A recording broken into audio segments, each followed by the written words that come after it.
সকল অতিথিবৃন্দকে আমি আরো একবার অনুরোধ জানাই, আপনারা নির্দিষ্ট আসন গ্রহণ করুন। আর আজকে এই সুন্দর সন্ধ্যাটি আমরা সবাই একসঙ্গে উপভোগ করি। আজকের এই বিশেষ সন্ধ্যায় আমরা সবাই এক জায়গায় একত্রিত হয়েছি।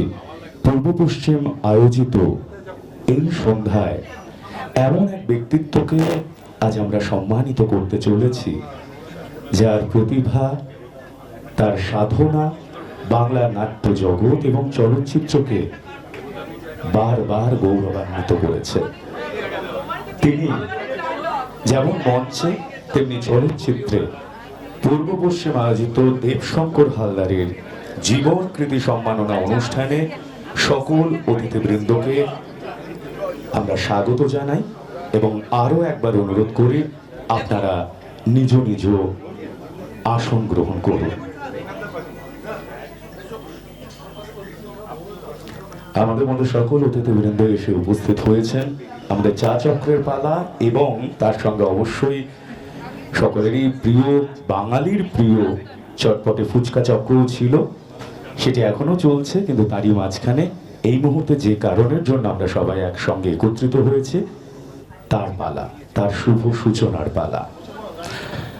আমি এই মুহূর্তে মঞ্চে উপবেশন করার জন্য আন্তরিকভাবে অনুরোধ জানাই মাননীয় শ্রী রুদ্রপ্রসাদ সেনগুপ্ত মহাশয়কে। আমি স্যারকে মঞ্চে আসার জন্য একটু অনুরোধ করছি। আমি অনুরোধ করছি আমাদের সকলের ভীষণ প্রিয় কবি মাননীয় শ্রী জয় গোস্বামীকে মঞ্চে আসন গ্রহণ করার জন্য।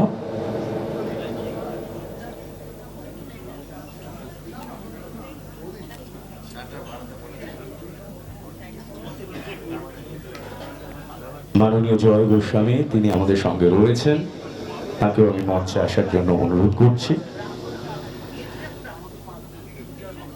এবার আমরা তাঁকে মঞ্চে আহ্বান জানাচ্ছি, যার জন্য আজ আমরা সবাই একসঙ্গে জড়ো হয়েছি। আমাদের ভীষণ প্রিয় শিল্পী, ভীষণ প্রিয় মানুষ, পূর্ব পশ্চিমে ভীষণ কাছের মানুষ শ্রী দেবশঙ্কর হালদার, তাঁকে মঞ্চে আসার জন্য আমি অনুরোধ জানাই।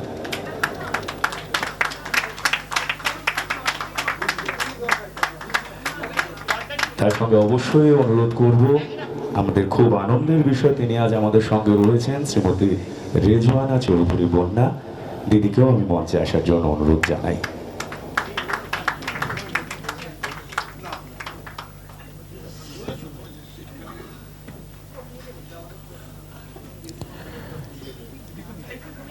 আমাদের মঞ্চে রয়েছেন আমাদের প্রিয় মানুষেরা, তার সঙ্গে দর্শক আসনেও আমাদের সকল প্রিয় মানুষেরা আজ রয়েছেন।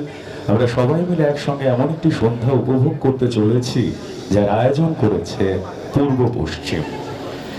এই মুহূর্তে পূর্ব পশ্চিমের সতীর্থদের অনুরোধ করব, আমাদের মঞ্চে উপবেশনকারী সকল অতিথিবৃন্দকে আমরা পুষ্পস্তবক দ্বারা বরণ করে নেব, পুষ্পস্তবকের মাধ্যমে আমরা বরণ করে নেব। পূর্ব পশ্চিমের সকলকে অনুরোধ করব, প্রথমেই আমরা পুষ্পস্তবক তুলে দেব মাননীয় শ্রী রুদ্রপ্রসাদ সেনগুপ্ত মহাশয়ের হাতে, এবং তার সঙ্গে আমাদের সবার করতালি থাকুক, একটা সুন্দর গুঞ্জনের মধ্যে থাকুক আজকের এই সন্ধ্যা। পুষ্পস্তবক তুলে দেওয়া হচ্ছে মাননীয় শ্রী জয় গোস্বামীর হাতে। পুষ্পস্তবক তুলে দেওয়া হচ্ছে শ্রীমতী রেজওয়ানা চৌধুরী বন্যার হাতে। এবং আমি পুষ্পস্তবক নিয়ে আসার জন্য অনুরোধ করছি আমাদের প্রিয় দেবশঙ্কর দার হাতে, দেবশঙ্কর হালদারের হাতে।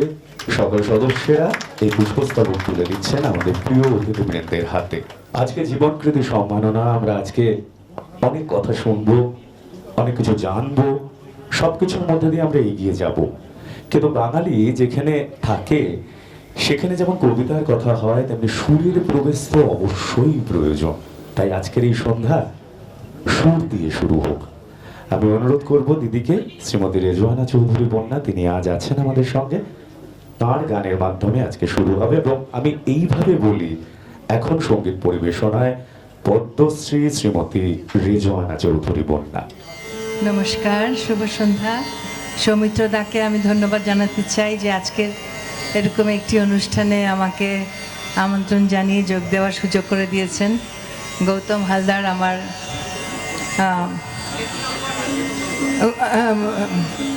দেবশঙ্কর বারবার দেবশঙ্কর সাথে আমাদের মানে বন্ধুত্বের হচ্ছে আমাদের মাঝখানে সুদেষ্ণা কালাচাঁদের ও খুব ঘনিষ্ঠ এবং আমিও ওদের খুব ঘনিষ্ঠ। তো আজকে এখানে উপস্থিত হতে পেরে আর ওকে এত সম্বর্ধনা জানানো হচ্ছে, আমি অত্যন্ত আনন্দিত এবং সম্মানিত বোধ করছি যে আজকে এখানে আসতে পেরেছি। মঞ্চে রুদ্রদা উপবিষ্ট আছেন। আমি যখন ঢাকা বিশ্ববিদ্যালয়ের নাট্যকলা এবং সঙ্গীত বিভাগের চেয়ারম্যান ছিলাম তখন রুদ্রদা আমাদের জামিল ওদের নাটকের বেশ কয়েকবার গেছেন ঢাকায়।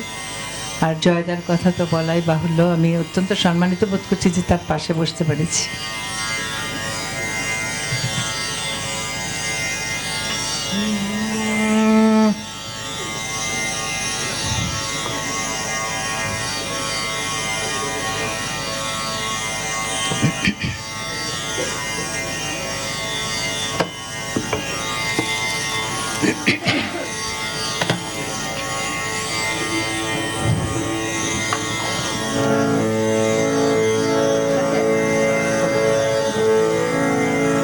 হারমোনিয়ামটা একটু কম।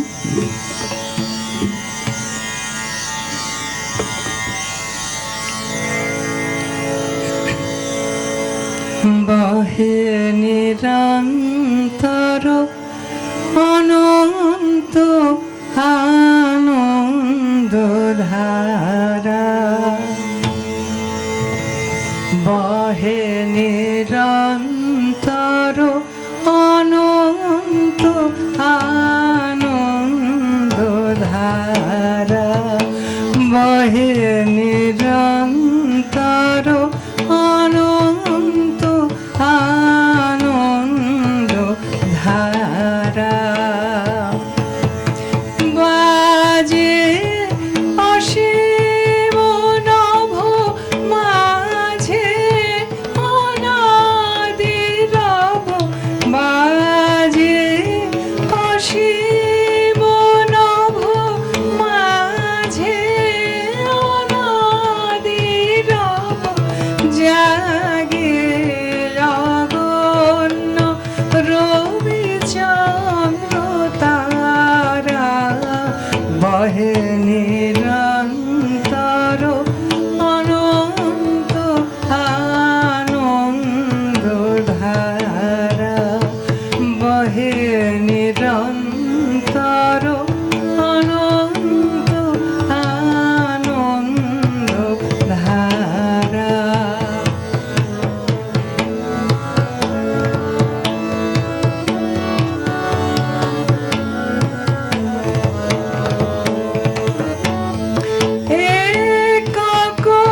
অখণ্ড ব্রহ্মাণ্ড রাজে পরম এক সেই রাজ রাজেন্দ্র রাজে,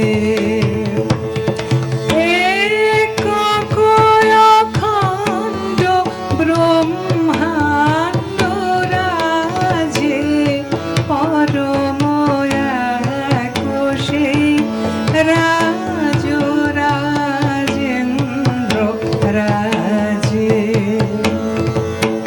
বিস্মিত নিমেষ হত বিশ্বচরণে বিনত, বিস্মিত নিমেষ হত বিশ্বচরণে বিনত, লক্ষ শত ভক্ত চিত বাকহারা, বহে নিরন্তর অনন্ত আনন্দ ধারা, বহে নিরন্তর অনন্ত আনন্দ ধারা।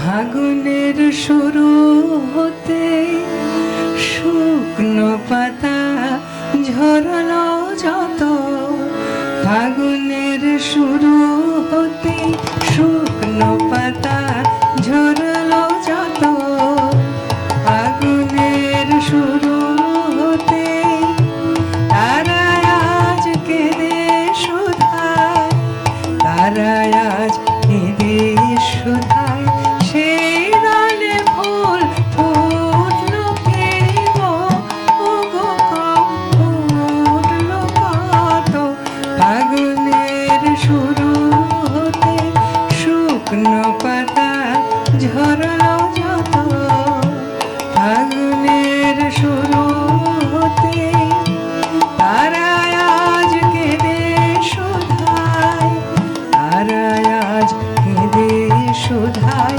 সেই ডালে ফুল ফুটলো কে গো ফুটলো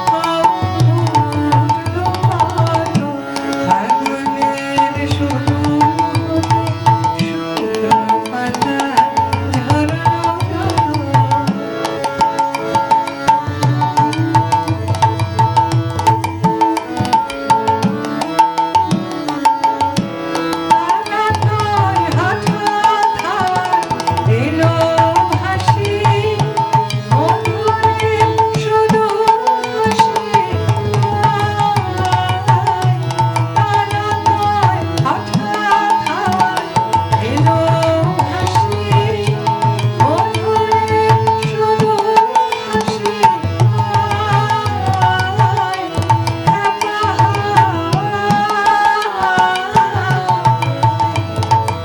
আকুল হয়ে ঝরে গেলে শত শত ফাগুনের শুরু হতে শুকনো পাতা ঝরলো যত ফাগুনের শুরু হতে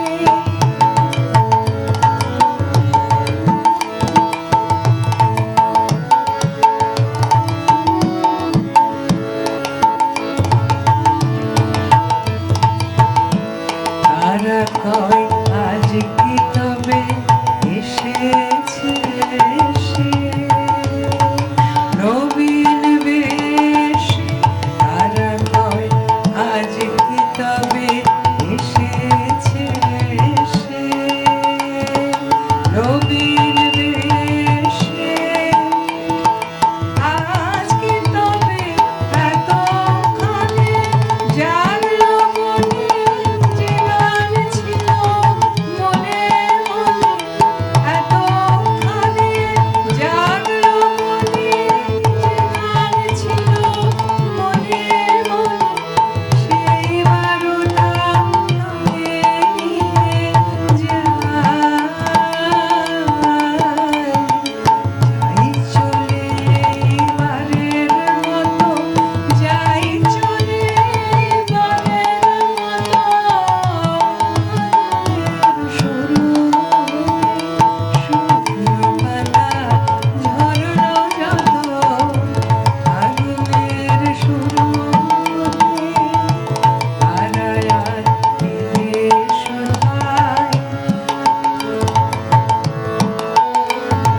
সেই ডালে ফুল ফুটলো কে গো ফুটলো কত ফাগুনের শুরু শুকনো পাতা ঝরলো যত ফাগুনের শুরু হতে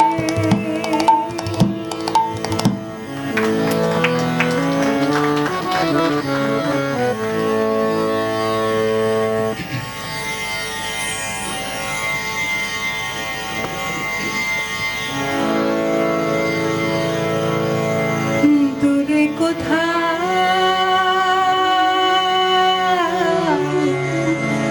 দূরে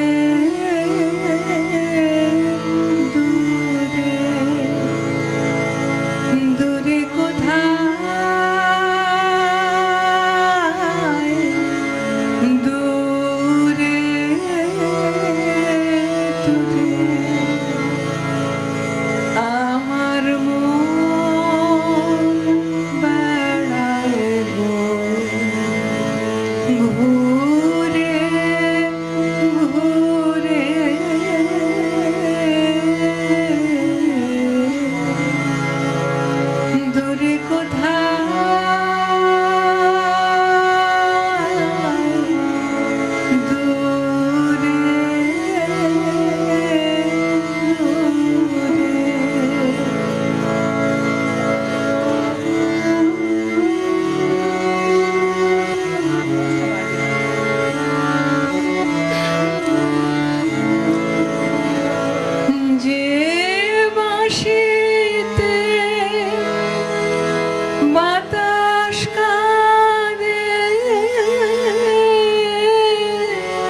সে বাঁশিটি সুরে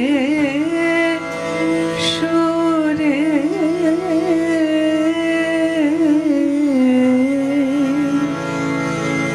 যে বাঁশিতে বাতাস কাঁদে সে বাঁশিটি সুরে সুরে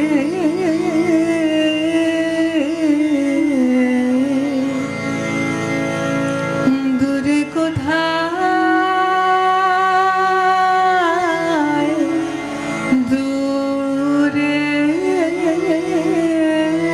দূরে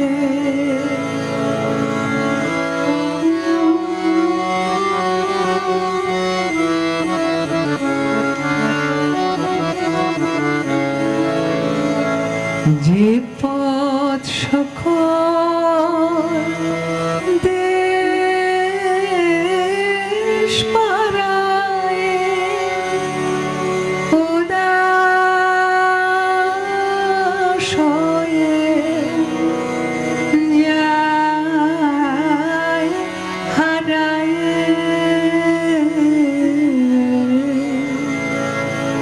যে পথ সকল দেশ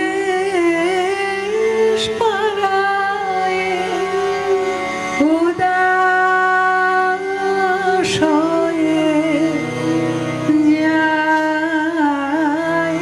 হারায়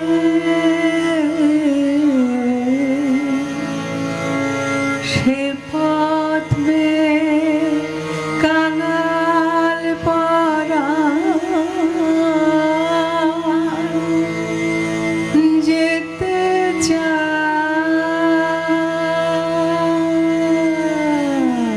কো অচির পুরে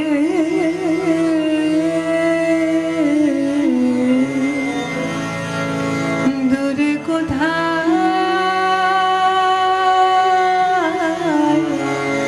দূরে দূরে আমার মন বেড়ায় রে ঘুরে ঘুরে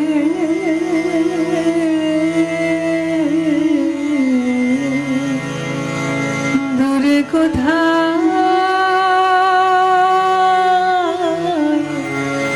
দূরে দূরে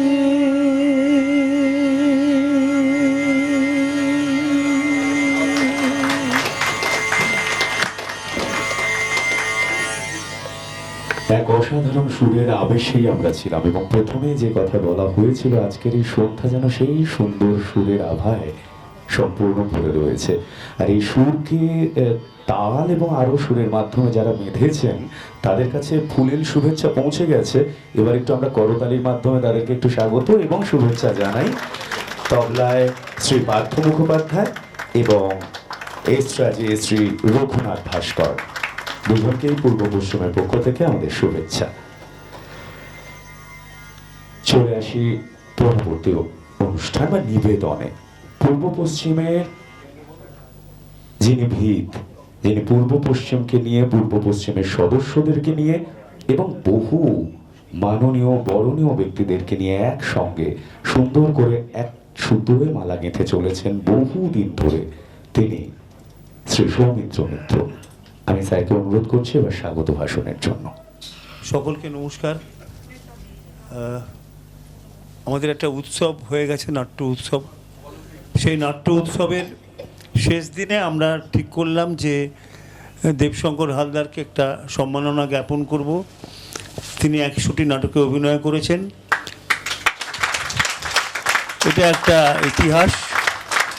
তো আমি ভাবলাম যে এই সম্মাননা অনুষ্ঠান দেওয়ার জন্য যাদের বলা হবে সবচেয়ে কাছের মানুষ হতে পারেন রুদ্রপ্রসাদ সেনগুপ্ত, যিনি আমারও মাস্টারমশাই এবং তার মাস্টারমশাই তার হাত ধরে, এবং আমাদের মধ্যে যিনি আছেন, যিনি মুখস্থ বলে দেবেন দেবশঙ্করের কী নাটক, কোন অভিনয়, কোন সংলাপ কী, তিনি হচ্ছেন জয় গোস্বামী। তো এই দুজনকে আমি বললাম আসার জন্য। আর আমাদের নাট্যজন যারা আছেন প্রত্যেকেই নিমন্ত্রণ জানিয়েছেন, যারা পেরেছেন তারা এসছেন, যারা আসতে পারেননি যারা এসেছেন সবাইকে আমাদের কৃতজ্ঞতা। আর বিশেষ কৃতজ্ঞতা আমার রেজওয়ানা চৌধুরী পূর্ণার কাছে। তাকে অনুরোধ করেছি দু একদিন আগেই, তিনি সঙ্গে সঙ্গে সানন্দে সম্মতি জ্ঞাপন করেছেন। তার সঙ্গে আমার সম্পর্ক দীর্ঘদিনের। আমার তার সঙ্গে কথা বললে মুহূর্তের মুখ ভেসে ওঠে। সেই 1982-83 সাল থেকে মুহূর্তির বাড়িতে তার সঙ্গে আমার আলাপ, সন্ধেবেলা মুহূর্তির সঙ্গে গল্প করা, এবং একবার আমি মুহূর্তির শ্যামা করিয়েছিলাম রবীন্দ্র সদনে, সেবারও সেখানে বন্যা ছিলেন। মুহূর্তি সেটা শেষ মঞ্চের, কিছুতেই আসতে চাইছিলেন না, প্রায় জোর করে আমি বললাম যেতেই হবে। তখন আমাকে বন্যার গোড়াদা দুজনে দূর থেকে বললেন যে তুমি রাজি করো, ঠিক হবে, আমরা করে দেবো। তা বাড়ির সকলের মধ্যেই তো একটা গানের আবহ, সেই সঙ্গীতের আবহ নিয়ে মুহূর্তিকে নিয়ে শেষবার রবীন্দ্র সদনে করেছিলাম। এবং মুহূর্তি দ্বিতীয় শ্রেণীতেই ট্রেনে আসতেন শান্তিনিকেতন এক্সপ্রেসে, এবং সে একমাত্র জায়গা ছিল হাঙ্গারপুর স্ট্রিটের সার্কিট হাউসে উঠতেন, অন্য কোথাও থাকতেন না। এইসব ঘটনা যেগুলো আমাদের মনে পড়ে। আজকে আমাদের খুব আনন্দের দিন। দেবশঙ্করকে সম্বর্ধনা জানাবো, যারা দেবশঙ্করের সঙ্গে অনেক দিন অভিনয় করেছি, আমার চেয়েও বেশি দিন অনেকে অভিনয় করেছেন, অনেকেই জানেন বেশি করে, কেউ বলতে পারে না যে আমি বেশি জানি, সবাই বেশি জানেন। কিন্তু আমাদের অর্ঘ্যটুকু তুলে দেওয়াটাই আমাদের আনন্দ। সেই আনন্দের যারা ভাগীদার তাদের প্রত্যেকের প্রতি আমাদের কৃতজ্ঞতা। আপনারা সবাই ভালো থাকুন, সুস্থ থাকুন। আর দেবশঙ্কর আরও নাটক করুক, সামনে আরেকটি নাটক আসবে, আরও নাটক আসবে। সেই নাটকের সঙ্গে আমরা জড়িয়ে থাকবো। ওর সঙ্গে এই আদর, ভালোবাসা, প্রশ্রয় এবং আনন্দে দেবশঙ্কর, সুপর্ণা, সূর্যশঙ্কর অনেক দিন আমাদের যাপনে থাকুক। নমস্কার।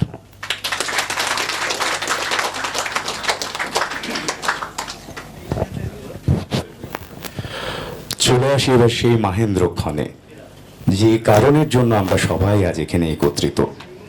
এই মুহূর্তে এখন এই মঞ্চে জীবনকৃতি সম্মাননা অনুষ্ঠান শ্রী দেবশঙ্কর হালদারকে।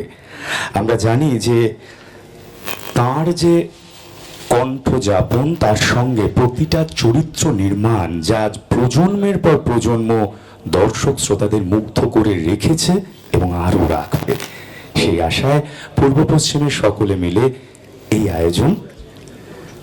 আপনারা সকলেই শুনেছেন স্যারের কাছ থেকে, বিগত 5 দিন ধরে চলেছিল পূর্ব পশ্চিম নাট্য উৎসব, এবং তারই বলতে পারেন একটি এক্সটেন্ডেড পার্ট আজ একটি এগিয়ে চলা জীবনকৃতি সম্মাননা শ্রী দেবশঙ্কর হালদারকে। আমি প্রথমেই শ্রীমতী মালবিকা মিত্রকে অনুরোধ করব প্রথমেই উত্তরীয় প্রদান।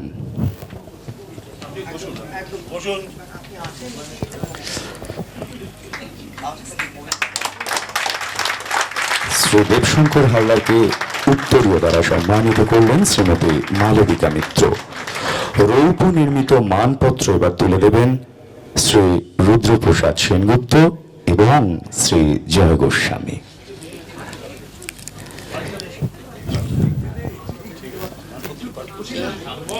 মানপত্রটি তুলে দেওয়া হচ্ছে, রৌপ্য নির্মিত এই মানপত্র তুলে দিচ্ছেন শ্রী রুদ্রপ্রসাদ সেনগুপ্ত এবং শ্রী জয় গোস্বামী। তার সঙ্গে শ্রী অভিক মজুমদারকে আমি অনুরোধ করব কবি শ্রীজাতর দ্বারা লিখিত এই মানপত্রটি পাঠ করার জন্য।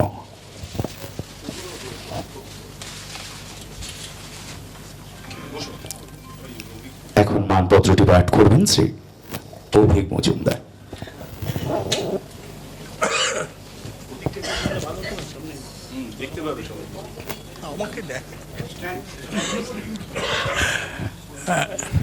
নমস্কার। আমি আস্তে আস্তে ভাবছিলাম একটা কথা, যে আপনারা সবাই জানেন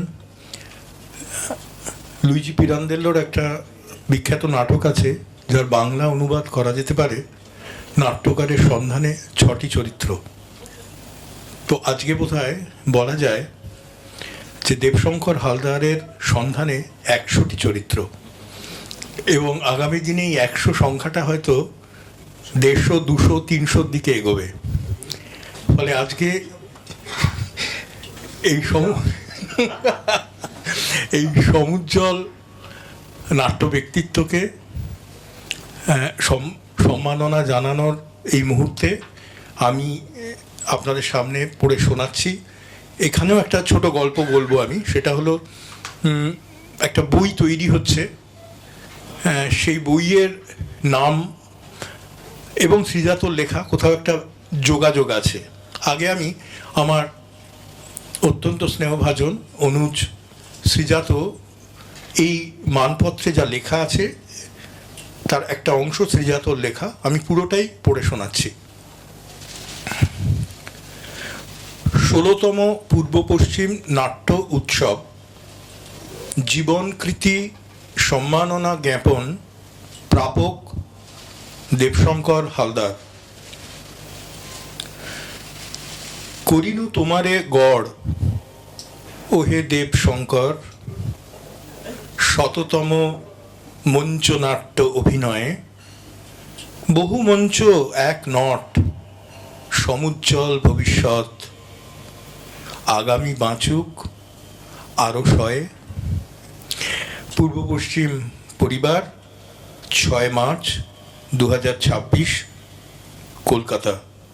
আমাদের সকলের পক্ষ থেকে আমি অন্তত তাকে আভূমি প্রণাম জানাই। নমস্কার। অনেক ধন্যবাদ অভিবাবুকে। আমি এবার পূর্ব পশ্চিমের সভাপতি মাননীয় জীবন কুমার সেন মহাশয়কে একটু মঞ্চে আসার জন্য অনুরোধ করব, এবং তার সঙ্গে পূর্ব পশ্চিমে যে সকল সদস্যবৃন্দ পারবেন একটু মঞ্চে আসুন।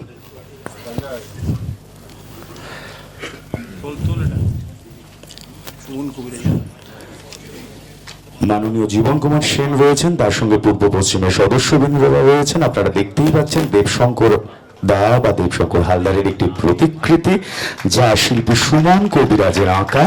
সেই প্রতিকৃতিটি পূর্ব পশ্চিম পরিবার তুলে দিচ্ছেন দেবশঙ্কর দার হাতে।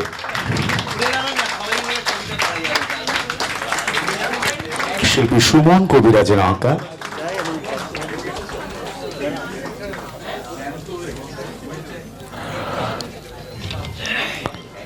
শিল্পী সুমন কবিরাজের আঁকা দেবশঙ্কর দার এই প্রতিকৃতি। এক অসাধারণ মুহূর্ত, সুন্দর হাসি।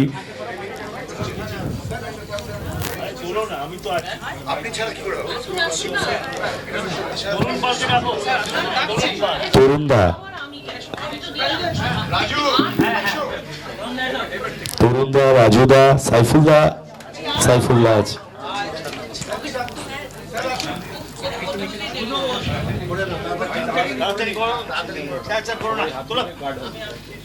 এক অসাধারণ মুহূর্ত মনের ক্যামেরায় বন্দি থাকবে, তার সঙ্গে এমনি ক্যামেরা বন্দি তো হচ্ছেই। এক সুন্দর প্রতিকৃতি পূর্ব পশ্চিমে সকলে মিলে আমাদের প্রিয় দেবশঙ্কর দার হাতে, যেটি এঁকেছেন শিল্পী সুমন কবিরাজ।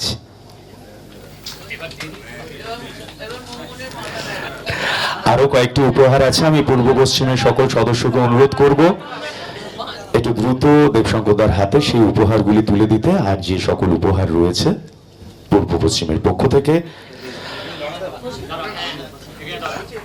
জীবনকৃতি সম্মাননা অনুষ্ঠান শ্রী দেবশঙ্কর হালদারকে পূর্ব পশ্চিমের পক্ষ থেকে এখন আরো কিছু উপহার আছে, যা তুলে দেওয়া হবে দেবশঙ্কর দার হাতে।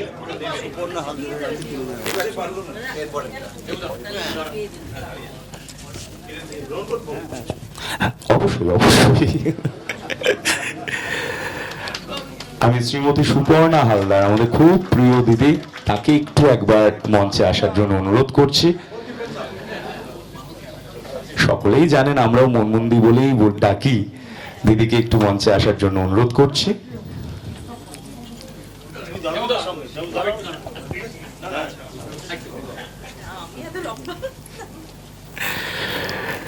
দিদির হাতেও পূর্ব পশ্চিমের পক্ষ থেকে এই উপহার।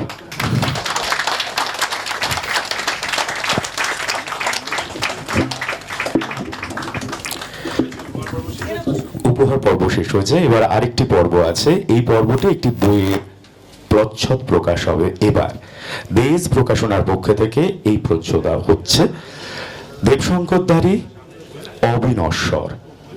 এই বইটির প্রচ্ছদ প্রকাশ হবে। আমাদের সকলের প্রিয় অপুদা আছেন আমাদের সঙ্গে, শুভঙ্কর দে। মানে আমি এখানে এসেও যখন শুভঙ্কর দে বলেছিলাম তখন অনেকেই চিনতে পারেনি, যখন বললাম অপুদা সকলে চিনতে পেরেছে একসঙ্গে। তাই অপুদাকে ডাকছি এবং সুধাংশু বাবুকেও আমি একটু মঞ্চে আহ্বান করছি, আসুন।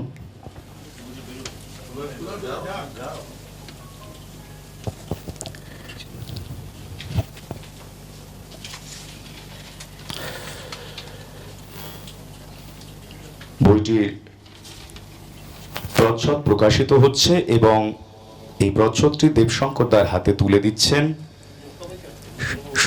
সবার হাতেই তুলে দেওয়া হচ্ছে। রুদ্রপ্রসাদ সেনগুপ্ত আছেন, জয় গোস্বামী আছেন, দেবশঙ্কর হালদার আছেন, সকলের হাতেই সেই প্রচ্ছদটি। নাট্যমঞ্চে অবিনশ্বর। বইটির জন্য আমরা অপেক্ষায় রয়েছি। প্রচ্ছদ যেখানে এত সুন্দর এবং এত আকর্ষণীয়, বইয়ের পাতা যখন উল্টানো হবে তখন সেই পাতা থেকে হয়তো খনি তৈরি হবে, মানে খনি থেকে যেমন আকর বেরিয়ে আসে সেই আকর আমরা জানতে পারবো, পড়তে পারবো। এখন অপুদা শুভঙ্কর দে তিনি এই বইটির সূচিপত্র পাঠ করবেন। নমস্কার।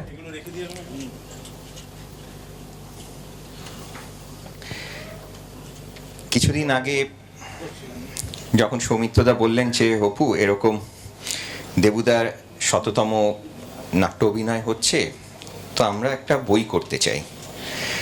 পূর্ব পশ্চিমের সঙ্গে যৌথভাবে আমাদের এই প্রকাশনা হচ্ছে। তো কিছুদিন আগেই সৌমিত্রদাকে ফোন করলাম যে বইয়ের তো এখনো তো কিছুই হাতে পেলাম না, আর তো সপ্তাহখানেকও বাকি নেই, তাহলে একটা কাজ করো, প্রচ্ছদটাই করে ফেলো। না তারপরে বলি।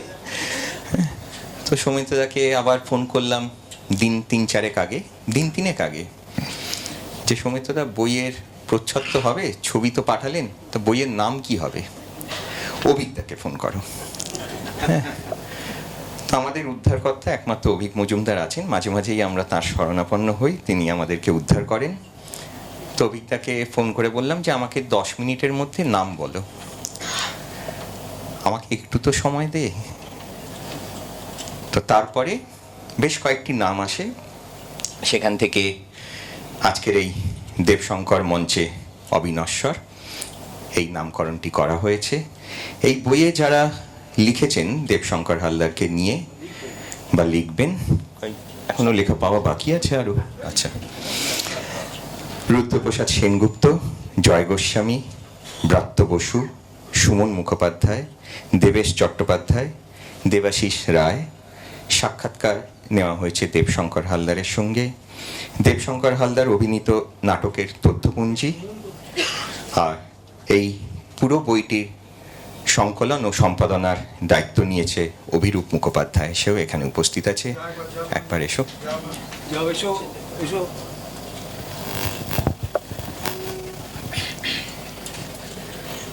মনে হয় অভিজ্ঞতা তুমি একবার এসো, এত কষ্ট করে 10 মিনিটের জন্য নামকরণ করে দিলে 10 মিনিটের মধ্যে, সুতরাং সেখানে একবার আসাটা উচিত। অভিরূপ এবারে বাংলা একাডেমি থেকে শক্তি চট্টোপাধ্যায় পুরস্কার পেয়েছে। আমরা এই অভিককে আর অভিরূপকে সবসময় বিরক্ত করে থাকি। দুই অয় মিলে আমাদের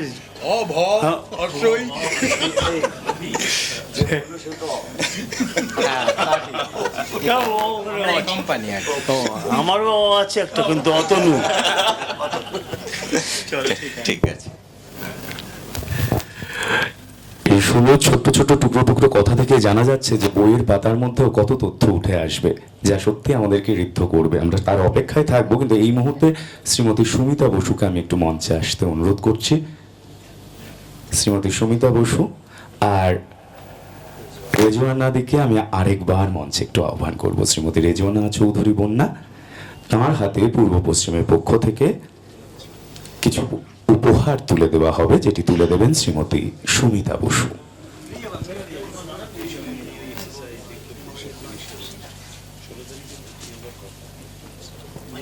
পূর্ব পশ্চিমের পক্ষ থেকে শ্রীমতী রেজওয়ানা চৌধুরী বন্যার হাতে এখন উপহার তুলে দিচ্ছেন শ্রীমতী সুমিতা বসু।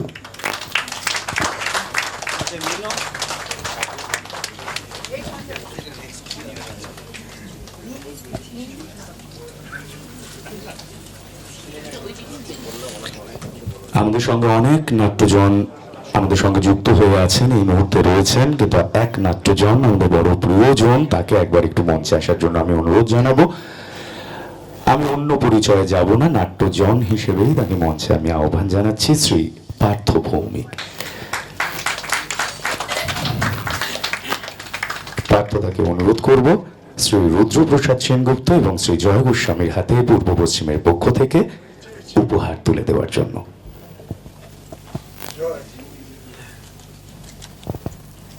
শ্রী পার্থ ভৌমিক উপহার তুলে দিচ্ছেন শ্রী জয় গোস্বামীর হাতে পূর্ব পশ্চিমের পক্ষ থেকে আজকের এই আয়োজনে। এবং শ্রী রুদ্রপ্রসাদ সেনগুপ্ত তাঁর হাতেও উপহার তুলে দিলেন শ্রী পার্থ ভৌমিক।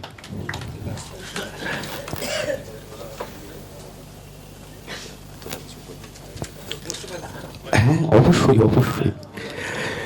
কিন্তু এবার সময় আমাদের অতিথিবৃন্দের কাছ থেকে অবশ্যই আজকের এই সন্ধ্যায় তাদের উপস্থিতি, তাঁরা যখন উপস্থিত আছেন এবং স্যারের কাছ থেকে আমরা শুনেছি আগেই যে কত কথা তাঁরা বলতে পারেন দেবশঙ্কর দাকে নিয়ে, তা তার থেকেই সেই কথা থেকেই কিছু কথা এখন আমরা উপহার হিসেবে পাবো।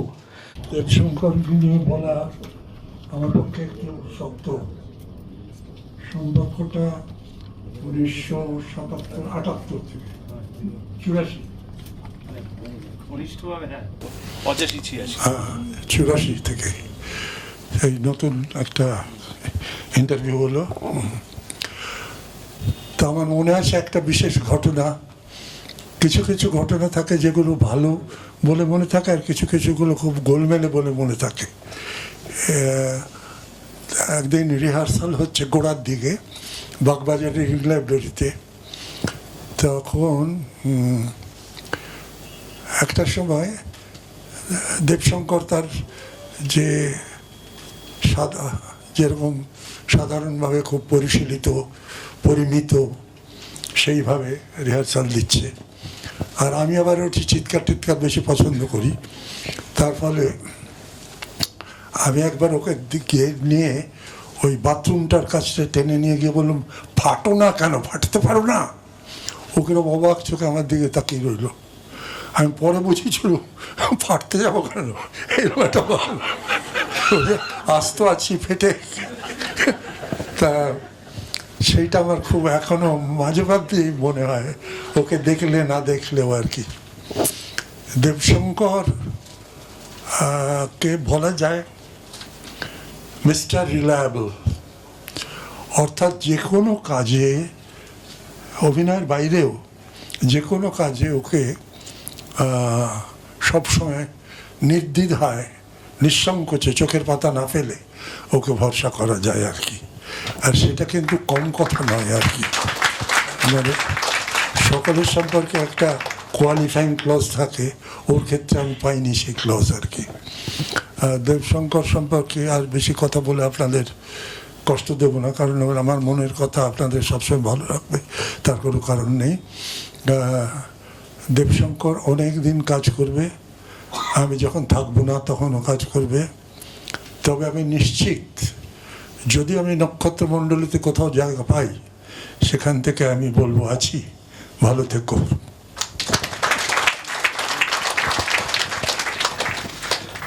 মুগ্ধ হয়ে শুনতে হয় এখনো এইভাবে, এবং এইভাবে মুগ্ধতা থাকবে আমাদের সঙ্গে, এটাই আমাদের বিশ্বাস। আসবো প্রিয় কবি শ্রী জয় গোস্বামীর কাছে। আমি প্রথমে শ্রী রুদ্রপ্রসাদ সেনগুপ্তকে আমার প্রণাম জানাচ্ছি। কেননা এই দেবশঙ্করেরও আগে থেকে, অর্থাৎ 60-এর দশক থেকে, 60-এর দশকের দ্বিতীয়ার্ধ থেকে আমি শ্রী রুদ্রপ্রসাদ সেনগুপ্তের অভিনয় দেখতে দেখতে আসছি। নিশ্চয়ই তখন আপনি দেখেননি, তখন তা আমি এই এক্ষুনি উচ্চারিত হলো নাট্যকারের সন্ধানে 6টি চরিত্র, সেইটি আমি দেখেছি। এবং পিরান্ডলের একটি চিঠির বই, 2টো চিঠির বই আমার কাছে এখন আছে। তো পিরান্ডলের যে চিঠি পাওয়া যায় সেটি আমি প্রথম জানতে পারি 77 সালে ইপসেন থেকে অলবি নামক যে বই বেরোয় রুদ্রপ্রসাদ সেনগুপ্তর লেখা, সেখানে উনি একটা উদ্ধৃতি দিয়েছিলেন, একটা চিঠি পুরো তুলে দিয়েছিলেন বঙ্গানুবাদ করে। যাই হোক, এখন তো পাওয়া যায়, আমার কাছে আছে। মৃত্যুর 1 মাস আগে, তার 1 বছর আগে নোবেল প্রাইজ পেয়েছেন পিরান্ডেলোর কথা উঠেছে বলে, এবং যেহেতু পিরান্ডেলোকে প্রথম নান্দিকারই নিয়ে আসেন কলকাতার মঞ্চে, তাই আমি এই কথাটা বলছি। মৃত্যুর 1 মাস আগে বন্ধু বিবর্জিত অবস্থায় রোমে একটা চিঠিতে উনি লিখেছিলেন, একদম মুখস্থ আছে রুদ্রপ্রসাদ সেনগুপ্তর অনুবাদটা, আমার একটা লাইন বলছি: আমি যে লিখেছি কিছু কমা, তা কোনো উচ্চাসা থেকে নয় দাড়ি, জন্মেছি কমা এই ঘটনার জন্যেই মাত্র দাড়ি। কথাটা শেষ। তা আমি দেবশঙ্কর হালদার সম্পর্কে এটা বলবো, ওইটা আমার দিক ঠিক করে দেয় আমার জীবনে। আমি তো থিয়েটার করিনি, কিন্তু আমি যে কাজটা করেছি, করার চেষ্টা করেছি, এবং এক সময় বুঝেছি যে কাজটা আমার হয়নি বলে আমি বসে পড়েছি। কিন্তু ওই কথাটা আমার দিক ঠিক করে দেয় যে তুমি যে কিছু লিখছো সেটার কারণটা কিন্তু কোনো উচ্চাসা থেকে নয়, এটা সবসময় মনে রাখবে, জন্মেছো এই ঘটনার জন্যই মাত্র। এই কথাটা কিন্তু উল্টো দিক দিয়ে, মানে ঘুরিয়ে দেবশঙ্কর নিজের জীবনে প্রমাণ করেছেন। উনি যে অভিনয় করেছেন তা কোনো উচ্চাসা থেকে নয়, জন্মেছেন এই ঘটনার জন্যেই মাত্র। এবার যেহেতু পিরান্ডলের কথাটা উঠলো, তাই আমি এই কথাটা বললাম। আমি কিছু ভেবে আসি না বলার জন্য, ওই সেই মুহূর্তে যা পাই তাই বলি।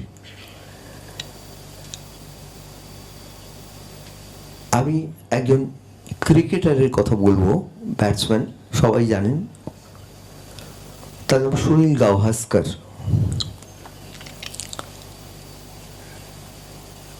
সুনীল গাভাস্কর একবার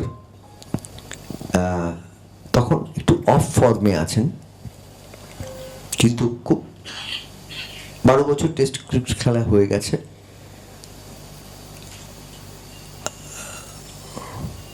ম্যালকম মার্শাল বলে একজন, সবাই জানেন তার। এখানে আমি কেন থিয়েটারের কথা বেশি বলছি না, কারণ এখানে যারা নাটকের মানুষরা আছেন, সেখানে আমি আমার তাদের এরিয়ার মধ্যে আমার ঢোকাটা ঠিক না। আমি আমার যে একটু সরেই আড়ালেই বলছি আর কি কথাটা। তা ওর একটা টেস্টে ওর হাত থেকে ম্যালকম, একবার জীবনে একবারই হয়েছিল, হাত থেকে ব্যাটটা পড়ে গিয়েছিল। আউট হননি তিনি, কিন্তু ব্যাটটা পড়ে গিয়েছিল ওই বলটা লেগে। বলের গতি তখন এত, উনি তখন দ্রুততম পৃথিবীতে, দ্রুততম বোলার। সেটাতে অবশ্য উনি 7 রান করে আউট হয়ে যান, সুনীল গাভাস্কর। দ্বিতীয় ইনিংসে 4 করেছিলেন। তারপর যখন উনি নেট প্র্যাকটিস করতেন মানে দিল্লিতে, তারপরের টেস্টটা, তখন দর্শকরা বলতো ওই মার্শাল আসছে, চুপচাপ শুনে যান। তারপরে ওর একটা বই আছে, রানস অ্যান্ড উইন্স বলে, ওর সব বই আমার পড়ে, যেমন এখানে রুদ্রপ্রসাদ সেনগুপ্ত আছেন, ওর পুরো ওয়ার্কস আমার কাছে আছে। তা এই যে উনি আজ অগ্নি বিষয়ক সতর্কতা ও গৌতম নামে এক নাটক করেছিলেন, বা উনি যে রুদ্রপ্রসাদ, আমি দেবশঙ্কর আপনি আমার ক্ষমা করবেন, আমি একটু রুদ্রপ্রসাদ সম্বন্ধে বলে ফেলছি। এটা আমার এটা আমার হয়তো একটা দুর্বলতা। এই যে হে সময় উত্তাল সময় বলে এক নাটক করেছিলেন, অগ্নি বিষয়ক সতর্কতা বলে গৌতম বলে নাটক করেছিলেন। এই সময় উত্তাল সময় যখন হচ্ছে, এই নাটকগুলো কোনোদিনই খুব বেশি অভিনীত হয়নি, কারণ নান্দিকার যখন নাটক করত তখন, যখন উনি মৃত্যুর 20 অনুবাদ করেছেন, পিরান্ডের প্রসঙ্গ আবার এসে গেল, the man with the flower in his mouth, উনি অনুবাদ করেছেন। একটা শো করেছিলেন নান্দিকারে, আমি সেটা দেখতে গিয়েছিলাম। তা সেটা হলো যে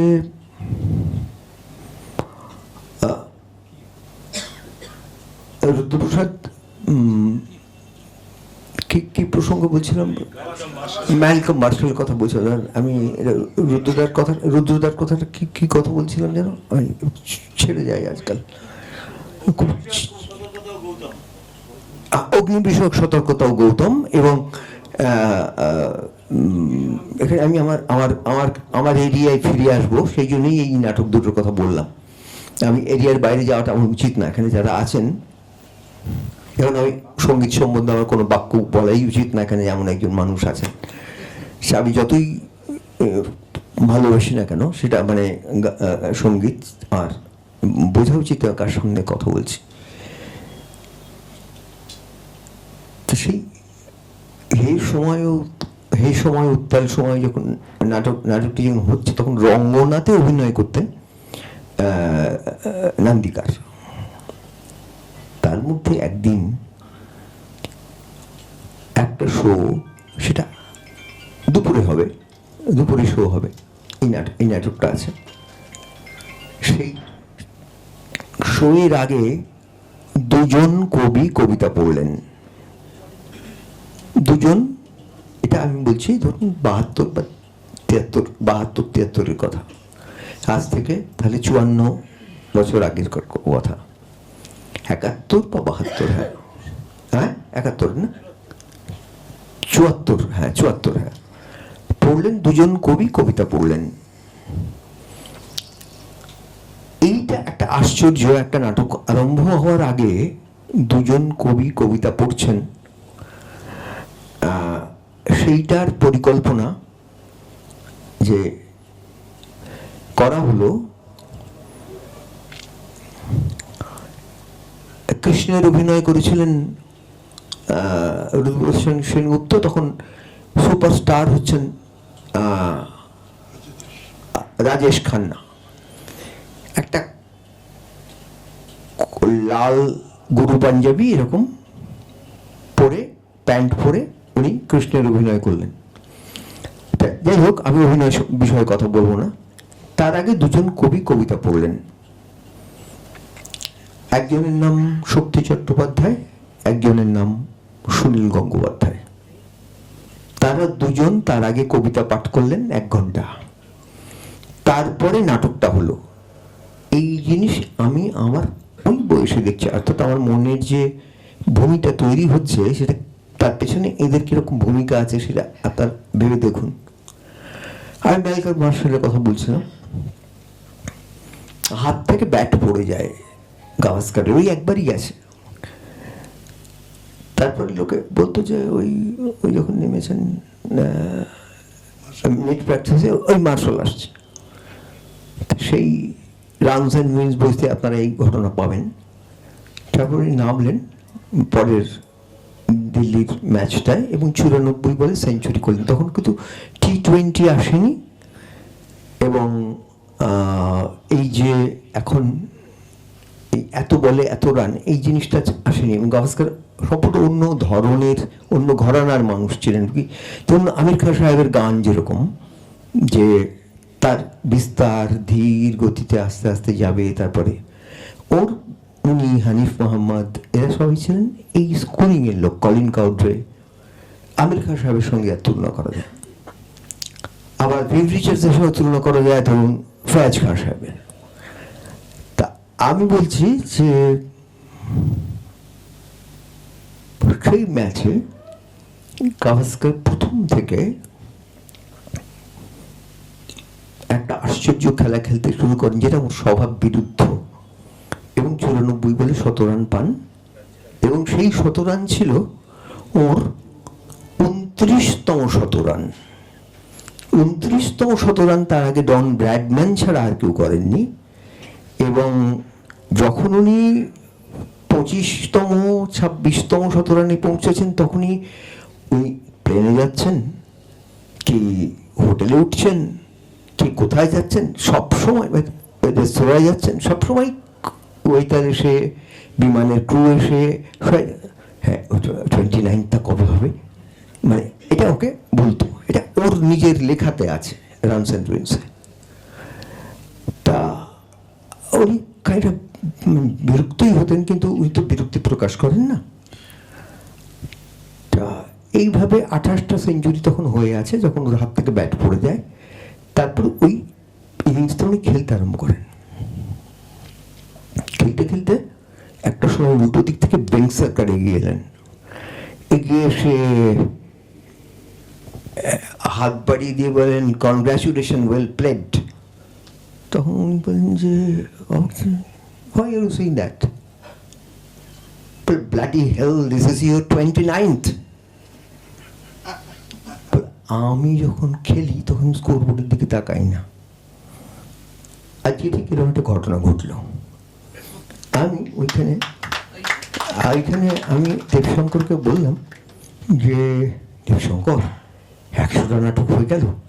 আমি জানতাম না, বিশেষ করুন এই নাটকের জন্য গিয়েছিল, একটা ছেলে এসে আমাকে এরকম বললো। এবং তারপরে তো এই যে এটা হচ্ছে আজকে, আমার ধারণাই ছিল না। ঠিক ভেবে দেখুন, লোকটা 29 নম্বর সেঞ্চুরি করছে এবং 94 বলে ওর নিজের যে পদ্ধতি, মানে কিছু রাখেনি মার্শালের। আমার সার্জনরা যেমন আমার আর কিছু রাখেনি, তা একেবারে শেষ করে দিয়েছে আমাকে, কিন্তু বাঁচিয়ে রেখেছে এই অবধি। তা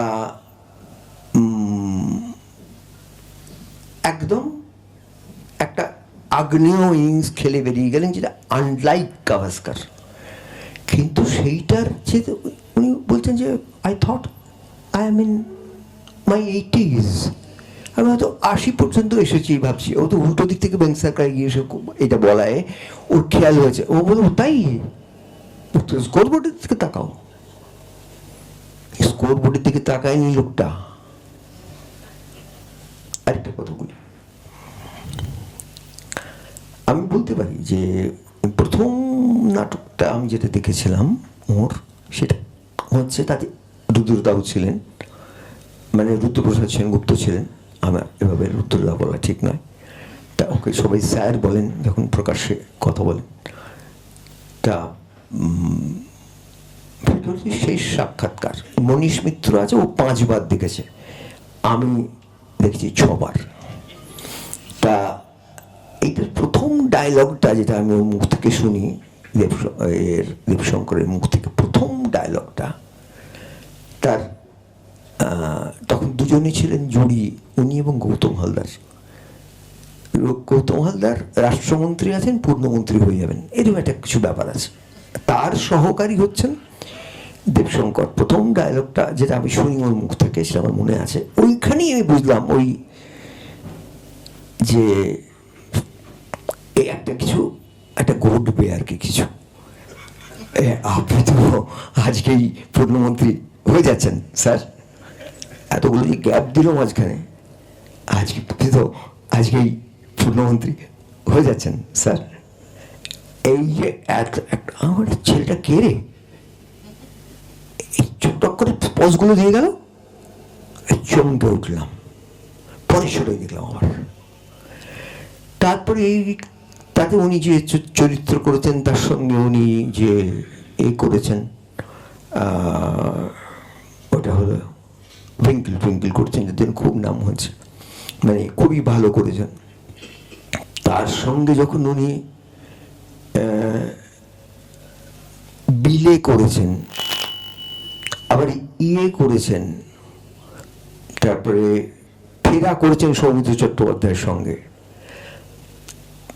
ও যে নাটকের কথা সবাই ভুলে গেছে, বলা হয় না, গোত্রহীন, তাতে উনি যে চরিত্র করেছেন, কাছের মানুষের যে চরিত্র করেছেন, এরকম অজস্র। আমি নাটকের জায়গায় যাবো না ভেবেছিলাম, ঢুকে পড়লাম ভুল করে, এই আমার দোষ। আমি ফিরে আসছি, তার একটা কথা বলে ছেড়ে দেবো, মানে এই প্রসঙ্গটা বলে একটা ছেড়ে দেবো আর কি। সেটা হলো যে থিয়েটারের কথা আর যাবো না। হ্যাঁ, অরবিন্দর অভিনয় করেছেন,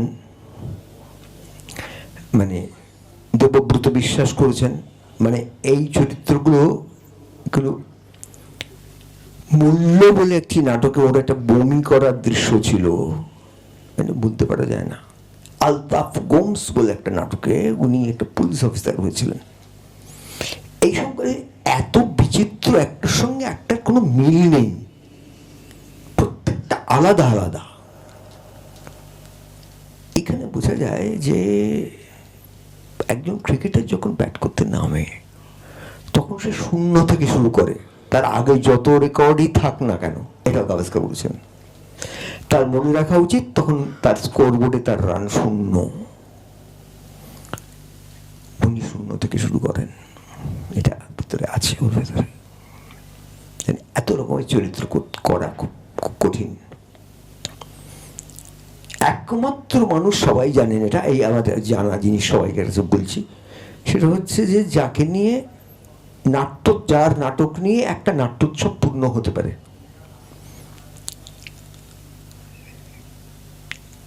আমি বলবো তখন 9/11 হয়ে গেছে, প্রবলভাবে টেররিস্ট যে মানে সংঘাত, যুদ্ধ ইত্যাদি এগুলো ভয়ঙ্করভাবে চলছে। তখন একটা শাহজাহান হলো। শাহজাহান এমন একটা নাটক, আমি থাকতাম কলকাতার অনেক দূরে, জগতের সর্বত্র শাহজাহান হতো। আমি অন্তত 20 বার শাহজাহান দেখেছি, 20 রকমের টিমের। তাতে ঔরঙ্গজেব করেছিলেন দেবশঙ্কর হালদার, বিজয়লক্ষ্মী দি করেছিলেন জাহানারা, আর শাহজাহান করেছিলেন গৌতম হালদার। আমাদের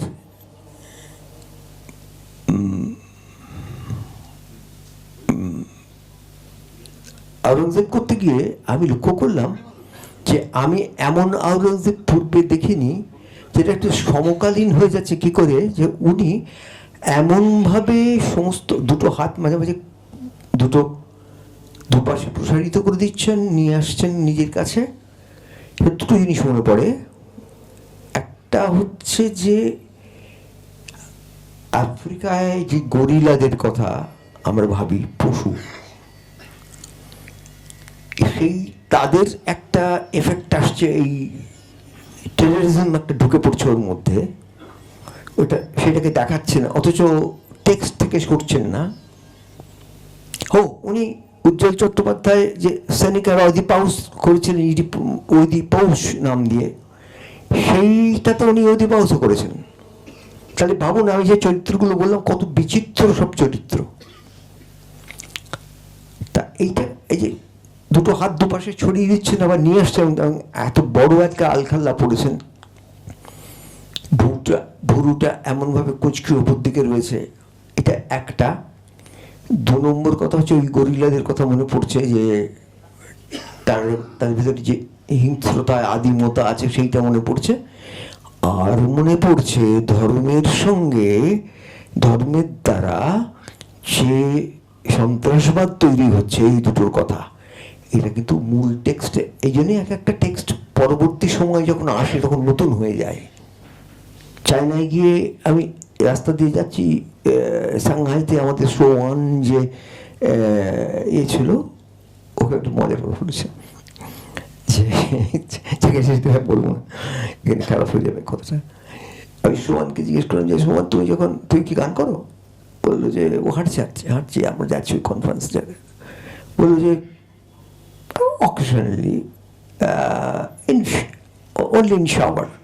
তখন তুমি গান করো তখন তুমি কী হয়ে যাও জানো, একটা যুবতী মেয়ে, সে আমাদের খুব, আমরা ডেলিগেট, আমাদের সে সম্মান করে। কে সচ্চিদানন্দন আছেন আমাদের সঙ্গে, বাহাউদ্দিন টাগর আছেন। এবার তাকে যে লোকটা জিজ্ঞেস করছে যে একটা মেয়ে, যুবতী, সে একটা ঘরে স্নান করছে, তখন সে কি হয়ে যায় এটা জিজ্ঞেস করছে। এ কি বলবে, এই তো ও তো ফ্ল্যাবাগাস্টেড হয়ে গেছে, মানে কি বলবে বুঝতে পারছে না। আর তুমি যখন গান করো তখন তুমি কি হয়ে যাও জানো?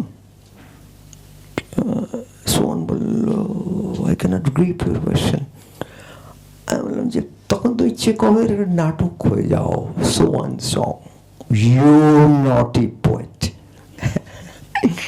এখন কথা হচ্ছে যে আমি যেহেতু খবরের কাগজে কাজ করেছি, তাই আমি এবং খেলাটা ভালোবাসি।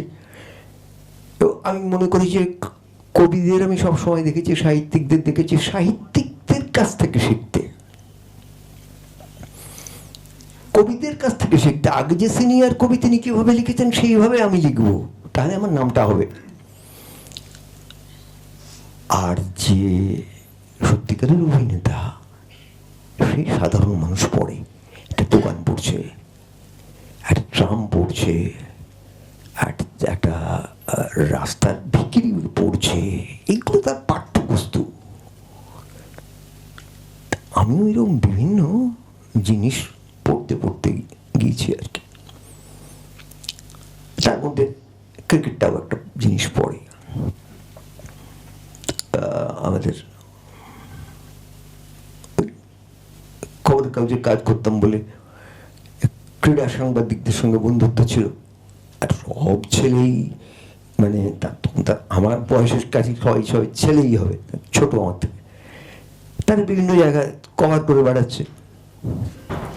গাভাস্কর তখন রিটায়ারমেন্ট নিয়ে নিয়েছে। গাভাস্করের কাছে গিয়ে সে জিজ্ঞেস করেছে, আমি তো জিজ্ঞেস করেছে যে কেন হাত থেকে ব্যাটটা পড়ে গিয়েছিল। তো জিজ্ঞেস করেছে, স্যার আপনি কি এইটা একটু বলবেন? উনি খুব ঠান্ডা, মানে ও শান্ত মানুষ। উনি বললেন যে তুমি কোনদিন ক্রিকেট খেলেছো? সফট হ্যান্ড কাকে বলে জানো? বললো যে বুঝছেন না, তুমি তো খেলেছো ক্রিকেট? আমি জিজ্ঞেস করলাম, হ্যাঁ তুমি তো গাভাস্করের সঙ্গে বলে যায়। এটা ওর কাছে শিখলাম, এটা আমি আর কি বললাম। রিজওয়ানা চৌধুরী বন্যা যখন রয়েছেন, তার সঙ্গে সঙ্গীত বিষয়ে কথা বলা যায় না। এখানে বাকি কোনো ক্রিকেটার নেই। তা এখন সফট হ্যান্ড হচ্ছে যদি ধর খুব জোরে কোনো বলের 1 সেকেন্ডের ভগ্নাংশের সময়ের জন্য হ্যান্ডেলটা ছেড়ে দিয়ে আবার হ্যান্ডেলটা ধরে নিতে হয়। আমার কি হলো, আমি ওই একটুখানি আমার সময়ের গুণপাল হয়ে গেল, আর বলটা লেগে হাত থেকে ব্যাটটা পড়ে গেল। তোমরা কেন স্যার এটা করতে হয়? তখন এটা কথা বললেন গাভাস্কর। বলেছিলেন, আমার সেই সাংবাদিক ছেলেটির কাছ থেকে শোনা, when a ball comes to you 144 km/h, you need to be gentle to face that ball. আমি অনেক ছোট ছোট কবি, অল্প বয়সী কবি, লেখক, গায়ক, একেবারেই, যেহেতু আমার বয়স 72, তাই তাদের একেবারে প্রথম অবস্থা থেকে দেখেছি। তবে আস্তে আস্তে তাদের মুখে একটা সংকোচ থাকে, তাদের একটা মনে হয় আমি কি ঠিক কাজ করছি। তারপর আস্তে আস্তে তাদের একটু করে আলোক বৃত্তে চলে আসে তারা। যখন তারা আলোক বৃত্তে চলে আসে তখন কি হয়, তখন তার পাওয়ার রেডিয়েট করে, তখন তারা হাঁটে, চলে, তাকায়, বোঝা যায় যে আমি একজন। ঠিক এইটা আপনি জানবেন, ভূমেন রায়ের নাটকে ভূমেন রায় ঢুকতেন না কার ভালো হয়ে, রাজা আমি আসি আছে, যার মনে আছে তো। সেই তখন তারা রাজা হামিয়াসি আছে, যে দেখতে দেখতে এসেছি। ওই যে একটু নাম হয়ে যায়, একটু স্বীকৃতি কেউ পান, আমি আর তার ছায়ায় মানে থাকি না। শিল্পটা থাক আমার কাছে, বইটা থাক, গানটা থাক, কিন্তু আমি তার ব্যক্তি সংস্পর্শে যাব না। এইটা আমি শিখেছি। একটা ভয়ঙ্কর আশ্চর্য এবং এই সমাজের পক্ষে অত্যন্ত শিক্ষণীয় ব্যতিক্রম আমার পাশে বসে আছেন। তিনি যত বড় অভিনেতাই হন, এই ব্যাপারে তিনি আমার শিক্ষক, যে কিভাবে you need to be gentle, এই কথাটা প্রমাণ করতে হয়। 95 সাল থেকে 2026 পর্যন্ত আমি তাকে দেখতে দেখতে আসছি, তার এতটুকু পরিবর্তন হয়নি। গাভাস্কার যখন 29টা সেঞ্চুরি করলেন, তখন তার যে ইন্টারভিউটা নেওয়া হচ্ছে, বলা হচ্ছে বারবার যে তুমি ব্র্যাডম্যানের রেকর্ড ভেঙেছো। তখন প্রথমে গাভাস্কার কোনো মন্তব্যই করছেন না, যেমন আমাদের বব ডিলান নোবেল প্রাইজ পাওয়ার পর কোনো প্রতিক্রিয়া দেননি। শঙ্খ ঘোষ জ্ঞানপীঠ পুরস্কার পাওয়ার পর কোনো প্রতিক্রিয়া দেননি, নীরব ছিলেন। এই সাইলেন্স কিন্তু একটা কথা বলে। তা এই মানুষটা যে পাল্টাতে পাল্টাতে পাল্টাতে পাল্টাতে এইখানটায় পৌঁছলো, এবং তাকে নিয়ে নাট্য উৎসব হচ্ছে একা তার নাটক নিয়ে, যে একক অভিনয়ও তিনি করছেন ইয়ে থেকে, আরো 2-3টে আমি ইয়ে দেখেছি, বাকি দুটো দেখা হয়নি। কিন্তু এতটুকু এই প্রবল খ্যাতি তাকে স্পর্শ করলো না,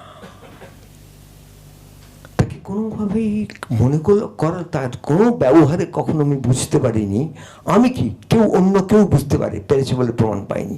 কারণ আমাদের এই যে সংস্কৃতি সমাজটা, এটা নিন্দা, চর্চা এবং ত্রুটি সন্ধান তার দ্বারা এতখানি গ্রস্ত, যে কোনো শিল্পই যদি তার মধ্যে আসতে হয়, তাহলে নির্ভুল স্বরলিপি অথবা নির্ভুল অভিনয় অথবা নির্ভুল টেকনিক, এটা নয়, মাইন্ড। ডেসমন্ড হেইন্স বলেছিলেন, মাইন্ড। আমার ছেলেরা এদের মাইন্ড এখন ঠিক জায়গায় নেই, সেই জন্য ডেসমন্ড হেইন্স আপনারা জানেন যে 8,732 রান করেছেন টেস্টে, ওয়েস্ট ইন্ডিজের ওপেনার, তিনি তখন ওয়েস্ট ইন্ডিজের কোচ ছিলেন। মাইন্ডটা হচ্ছে আসল জিনিস, যেটা একজনকে এই কাছের মানুষের চরিত্র, ওই চরিত্র পঙ্গু চরিত্র করাচ্ছে, এই অরঙ্গজেব করাচ্ছে, এই দেবব্রত বিশ্বাস করাচ্ছে, এই অরবিন্দ ঘোষ করাচ্ছে।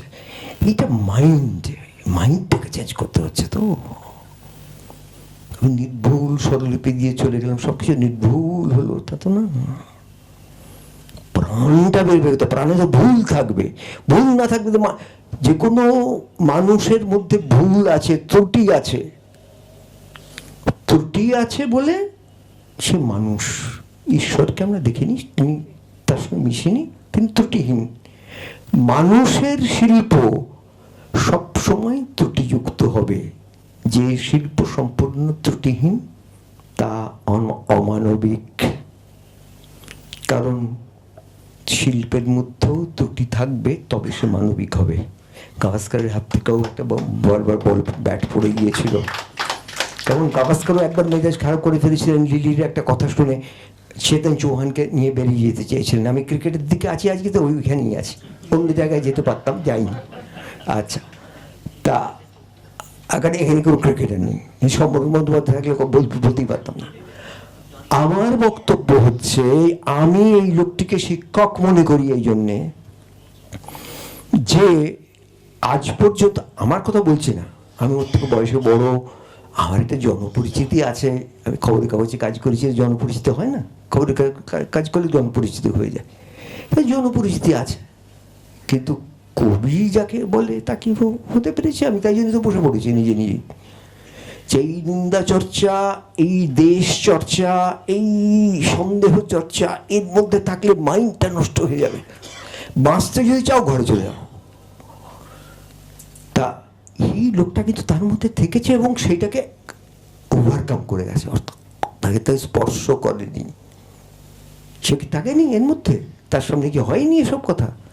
আমি জানি না হয়েছে কিনা, আমি জানি না। কিন্তু যদি বৃষ্টি হয়, সেই বৃষ্টি যদি আমি বেরোই এবং আমার হাতে যদি ছাতা থাকে এবং রাস্তায় জল জমে যায়, তাহলে বৃষ্টির সময় হাওয়া হয়, হাওয়া হলে আমার গা ভিজবে, আমার পায়ের জুতো গুটিয়ে নিতে হবে, হবে তো? বৃষ্টি থেকে বাঁচবার উপায় কি? ঘরে চলে এসো, বৃষ্টি গায়ে লাগবে না, মুদ্রণ জগৎ পরিহার করো, মনকে বাজাতে পারবে। এ তো পরিহার করেননি থিয়েটারের জগৎ। দেবব্রত বিশ্বাস যেমন পরিহার করেছিলেন সঙ্গীত জগৎ, কিন্তু করেননি। ওর মধ্যে থেকেছেন, কিন্তু উনি ওইখান থেকে পরভংশের মতো ওপরে উঠে গেছেন। ওইখান থেকে ওকে ওটা স্পর্শ করতে পারেননি। তাকে মস্ত বড় ক্ষমতার দরকার। You need to be gentle. ওইটা উনি ভেতরে ধারণ করে আছেন। ওইটা হচ্ছে ওর সাপা সম্পর্ক, এইটাকে উনি ধারণ করে আছেন। এইখানে উনি আমার শিক্ষক। একটা থিয়েটার না করলেও জীবনে একটা নাটক না লিখলেও আমি যে কাজ করি সে কাজে উনি আমায় সাহায্য করেন, যেমন গাভাস্কার সাহায্য করেন, কোনোদিন দেখিনি। সেই রকম আমার শিক্ষকের প্রতি আমার থেকে বয়সে ছোট হলেও আমার প্রণাম আজকে। এবং আমি সৌমিত্রকে, মুনমুনকে আমার আকণ্ঠ কৃতজ্ঞতা জানাচ্ছি, আভূমিনত কৃতজ্ঞতা জানাচ্ছি যে আজকে আমাকে এই অনুষ্ঠানে দুটো কথা বলতে ডাকার জন্যে।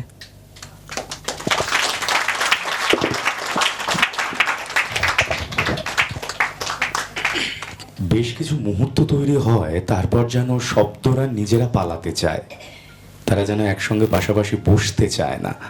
সেই মুহূর্তের রেশটা কোথায় ভেঙে যাবে। তাই আর কোনো কথা না বাড়িয়ে সোজাসুজি চলে যায় শ্রী দেবশঙ্কর হালদারের কাছে। অবশ্যই কিছু কি বলি, মানে এরকম একটা স্যার বসে আছেন পাশে, উনি খুব ছোট করে বললেন, কিন্তু যেটা বললেন সেটা সত্যি কথা। যা বললেন সেটা, আমার যে ঘটনাটার কথা বললেন সেটা তো মনেই আছে, আরও অনেক ঘটনার কথা মনে আছে। কিন্তু দেখুন আজকে এই কলকাতার এইরকম একটা জায়গায় এই ঘটনাটা ঘটছে। আজকে ওনার 92 বছর। আমি বয়সের কথার জন্য বলছি না, কিন্তু তারপরেও যে উনি এই যে আসতে পারলেন, একটু আগে যেখানে ছিলেন, যে কারণে ওনার একটু দেরি হলো, সেটাও একটা থিয়েটারের আড্ডায় ছিলেন। মামনুর রশিদ এসছেন বাংলাদেশ থেকে, হ্যাঁ, সেইখানে কথা বলছিলেন, আড্ডা মারছিলেন থিয়েটার নিয়ে। কিছুদিন আগে ডিসেম্বর মাসে উনি একটা অভিনয় করতে চেয়েছিলেন, মাধবী বলে একটা নাটক আমরা নান্দিগারে করি, সেটা উনি অভিনয় করলেন। এবং উনি আমাকে শুধু বলছিলেন যে কিছু ভুল হলে তুমি ঠিক করে নিও। তখন ওনার কাছেই শেখা একটা গল্প ওনাকে মনে করিয়ে দিলাম, বললাম, মজা করেই বললাম, সেই একটা রাস্তা তৈরি হবে, তাই একটা সত্যপীরের থান আছে, সেটাকে তুলে দিতে হবে, মানে সেটা সরে যাবে। তো সত্যপীর নিজেই সেখানে খুব নড়বড়ে হয়ে আছেন যে দুদিনের মধ্যে সরকারের লোকেরা এসে সেই থানটাকে ভেঙে ফেলবে, তার অস্তিত্ব কোথায় যাবে তখন? তা সত্যপীর খুবই চিন্তায় আছেন। এমন সময় নাকি একজন মানত করেছিলেন, এবং একজন মা এসেছেন তার বাচ্চার জন্য আবেদন করতে, প্রার্থনা করতে, এবং খুব কাতরভাবে সত্যপীরের থানে এসে মা বলছেন যে বাঁচাও বাবা, বাঁচাও বাবা, বাঁচাও সত্যপীর। তখন সে সত্যপীর উত্তর দিচ্ছেন, তোমাকে কি বাঁচাবো বাবা, আমি নিজেই অস্থির। আমি তখন আরও অনেকগুলি কাজ থেকে গিয়ে অনেক দিন পরে, আর স্যার কিন্তু অনেকবার রিহার্সাল করেছেন, অনেকবার, এবং যেদিন নাটক আছে সেদিন আমি জানি অন্তত 8-10 বার তো ওনার ওই পার্ট বলা হয়ে গেছে। পাশে কাউকে বসিয়ে বলছেন, নিজে নিজে বলছেন। আর আমি নানান কাজ থেকে এসেছি, অভিনয়েরই কাজ থেকে এসেছি বা অন্য কাজ থেকে এসেছি, এসে তাড়াতাড়ি করে জামা কাপড় পরেছি। তখন উনি, আর মনে মনে ভাবছি যে আমার ঠিক হবে তো, তখন উনি আমাকে বলছেন, যদি আমার ভুল হয় তুমি কিন্তু একটু দেখে নিও, মানে করে নিও, কিছু সামলে নিও। তখন আমি বলছি, আমার যদি ভুল হয় তাহলে কাকে বলবো সামলাতে? তো কিন্তু এইরকমভাবেই চলেছে, এবং উনি নির্ভুল অভিনয়ই করলেন। আমি সেদিনও বলবার যেটা চেষ্টা করেছিলাম যে মানুষ যখন স্টেজের ওপর দাঁড়িয়ে উনি কেন অভিনয় করলেন এই 92 বছর বয়সে, সেটা কি কোনো মানে আকাঙ্ক্ষা থেকে, উচ্চাসা থেকে, যে উচ্চাসার কথা বলছিলেন জয়দা একটু আগে, বা আমাকেও যখন লোকে অনেকেই ভালোবাসেন, ভালোবেসে বলেন, কেউ আদর করে বলেন, কেউ সমালোচনা করে বলেন, আমি যেমন একটু আগেও তো অভিনয় থেকেই এলাম, অন্য এক রকমের অভিনয়, তো এত বেশি কেন আমি করি ইত্যাদি ইত্যাদি। তো আমি এত বেশি করবার বা কোনো সত্যি এই কথাটা সত্যি যে আমি জানতামও না। আমি কদিন আগে গিরিশ মঞ্চে একটা বক্তৃতা দিতে গিয়েছিলাম নাটক নিয়ে, তখন আমাকে একজন মনে করালেন যে এরকম ঘটনা ঘটেছে, তোমার কি মনে হয় যে এই আসক্তি নাটকটা 100তম? আমি বললাম 100তম? আমি প্রথমে ভেবেছি বোধহয় এটা 100 নম্বর অভিনয় হয়েছে। আমি বললাম, তখন ওটা অহংকারে লাগলো, বললে আমি তো 100 অভিনয় অনেকগুলো নাটকে করেছি। তখন বললো না, এটা 100তম অভিনয়। কি হলো? আমায় জিজ্ঞেস করলো। আমি তাই হলো, কি করে হলো? তখন ও বললো এইটার পরে এটা এটা এটা এরকম মনে হচ্ছে আমার। আমরা তাহলে দেখো হয়েছে কিনা, আমার কাছে তো কিছু নেই। কিন্তু তখন ওরা টেকলো। তারপরে আমাকে জিজ্ঞেস করলো, আমি দেখলাম যে হ্যাঁ সবগুলোই তালিকায় আছে। এই ঘটনাটার মধ্যে একটা বড় বিষয় আছে যে কিছু বলা হচ্ছে যে আমি অভিনয় করেছি, এর মধ্যে কিছু নাটক আছে যেগুলি আমার নাটক এবং নির্দেশনা, মানে আমি ছোটদের সঙ্গে এবং মাঝারি কিশোরদের সঙ্গে একসময় খুব নিয়মিত কাজ করতাম নান্দিগারে। সেই নাটকগুলোর প্রত্যেকটা চরিত্রে আমি অভিনয় করেছি মানে ওদের যখন দেখিয়েছি, ওদের সঙ্গে করেছি, কোনোটাতে মঞ্চেও অভিনয় করেছি, এবং সেগুলো একাধিকবার অভিনয় হয়েছে, কলকাতায় হয়েছে, দিল্লিতে হয়েছে। তাই খুব কম সংখ্যক 8-10টা বোধহয় এই তালিকায় ঠাঁই পেয়েছে আমার যতদূর মনে পড়ছে। বাকি 90-92টায় আমি একাধিকবার স্টেজে উঠে অভিনয় করেছি। এবং একথাও সত্য, যেমন উনি বললেন কোনো নাটক আছে যেটা হয়তো একদিন অভিনয় করেছি, কিন্তু নাটকটা ঠিক যেভাবে থিয়েটার হয় সেভাবেই হয়েছিল, অন্য কোনো কারণে হতে পারেনি। খুব কম, কিন্তু 1-2 রকম নাটক আছে। কিন্তু আমি তো যখন রিহার্সাল করেছি সেগুলো তো সবটাই করেছি, সবাই মিলেই করেছি।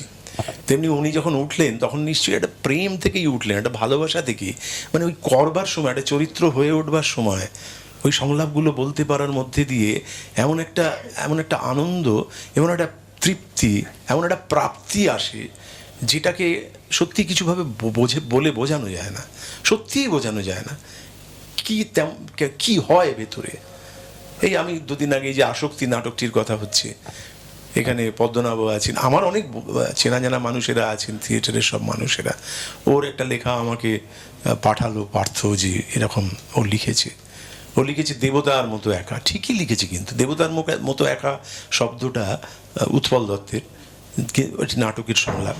সেই সংলাপটা আবার আমি একটি নাটকে বলি, হ্যাঁ, টিনের তলোয়ারের সংলাপ। তো কিন্তু আমার মনে হলো যে সত্যি যতক্ষণ না আমি বা আমরা সম্মিলিতভাবে একা হতে পারছি, মানে একা মানে সেই একা যেখানে গিয়ে আমি নিজেকে দেখতে পাবো, আমার নিজের একটা অন্য চেহারা দেখতে পাবো, আমার নিজেরই মনের ভেতরে লুকিয়ে থাকা, ঘাপটি মেরে থাকা আর একটা মনকে আমি দেখতে পাবো। সেই মনটা তালাশ করা, সেই মনটার জন্যই তত্ত্ব তালাশ করাই হচ্ছে যাত্রা। আর আমার বাবা তো যাত্রার অভিনেতা ছিলেন, অভিনয় করতেন খোলা মঞ্চের ওপর। আমার কম বয়সে আমি প্রচুর যাত্রা দেখেছি কনসার্টের পাশে বসে। তো সেখানে দেখেছি যে মানে আমার মনে হয়েছে ওরা কীভাবে অভিনয় করতেন কিনা জানি না, কিন্তু ওরা যখন ওই দীর্ঘ সংলাপগুলি বলতেন, মাঝখানে একটা ছোটো পজ নিতেন, ওই কনসার্ট বাজতো, রঙিন আলো গায়ে পড়তো, তখন সত্যিই মনে হতো ওরা একটা কিছু মনের তালাশ করছেন, মনের একটা অন্য মন। সেটা শুধু চেহারা না, ওই বাইরে যে চেহারাটা তৈরি করছেন, ওই চেহারাটা সুড়ঙ্গ দিয়ে ঢুকে পড়ছেন একটা মনের কাছে, যে মনটাকে উনি প্রত্যেক দিনের ঘর গৃহস্থালির মধ্যে উনি সবসময় খুঁজে পান না বা খুঁজতে চান না, ওই রকম একটা পাটাতনের ওপর ওই রকম একটা ক্ষেত্রে চান।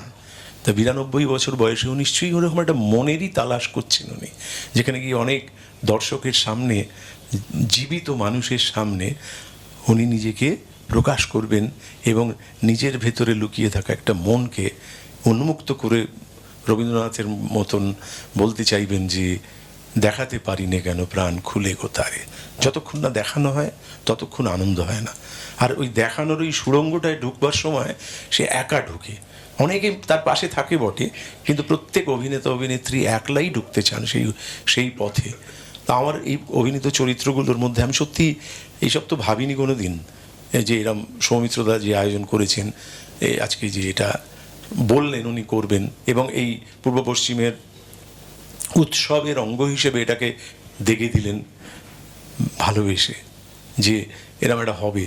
আমার নিজেরই মনে হচ্ছিল একটু লজ্জা পাবো, একটু ইয়ে হবে, কিন্তু আমার কাছের মানুষরাই সবাই করবেন, আমি এইটাকে না আটকে রাখতে পারিনি। আমি যখন সুব্রত পাল বেঁচে ছিলেন, তিনি যখন ওই উৎসব করছিলেন অনেককে সঙ্গে নিয়ে, সবাই ছিলেন তাতে, কিন্তু উনি যখন বলছেন, আমি বারবার বলছিলাম সুব্রতদের ছেড়ে দিন, কিরকম এটা মনে হবে পরপর আমি নাটকগুলো করছি, আমি তো করি, আজকে বনগাঁয় করি, কালকে রবীন্দ্র সদনে করি, তারপরের দিন ডায়মন্ড হারবারে করি, নয়তো কলকাতার এ প্রান্তে করি, ও প্রান্তে করি, ও তো পরপর হয়েই যায়।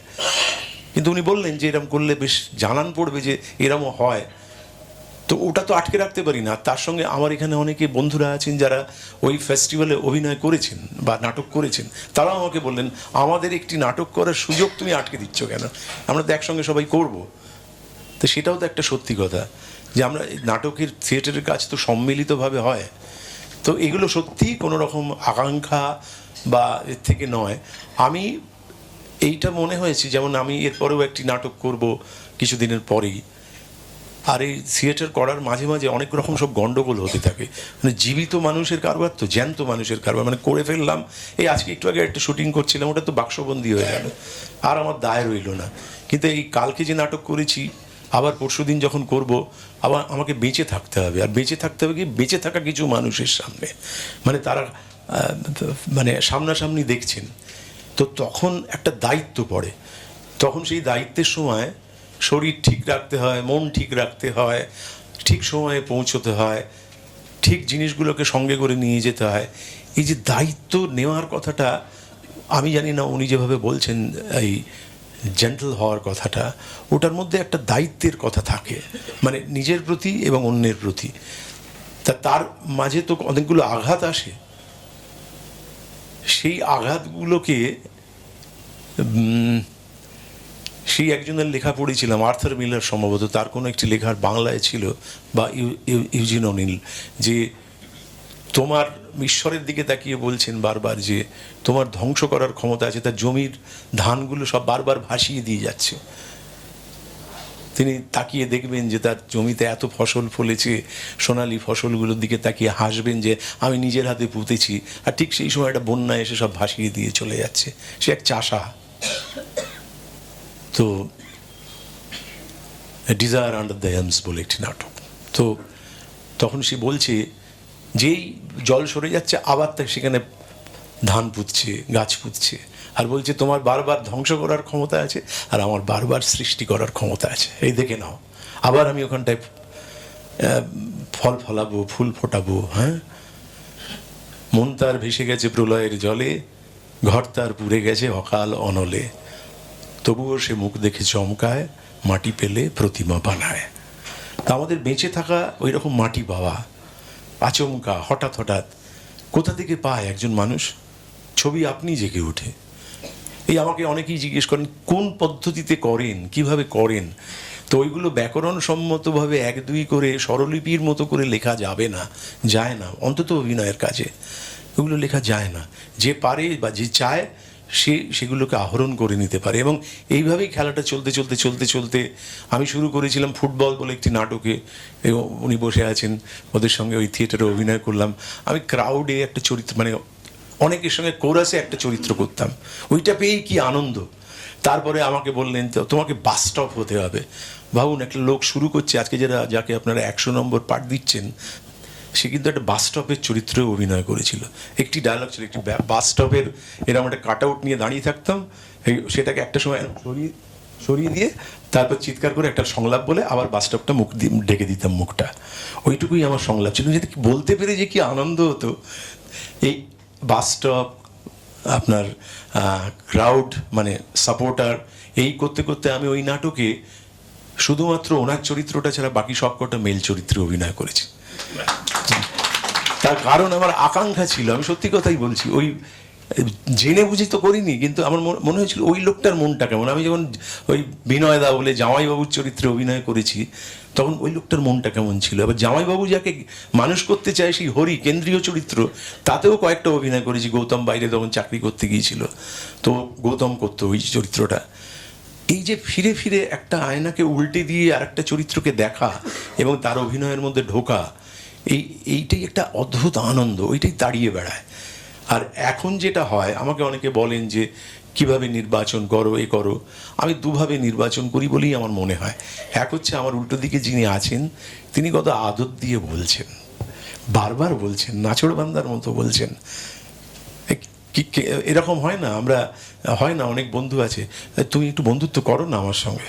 আমার না, আমি তোর বন্ধু হব না, তোকে ভাল লাগছে না আমার, মিটে গেল।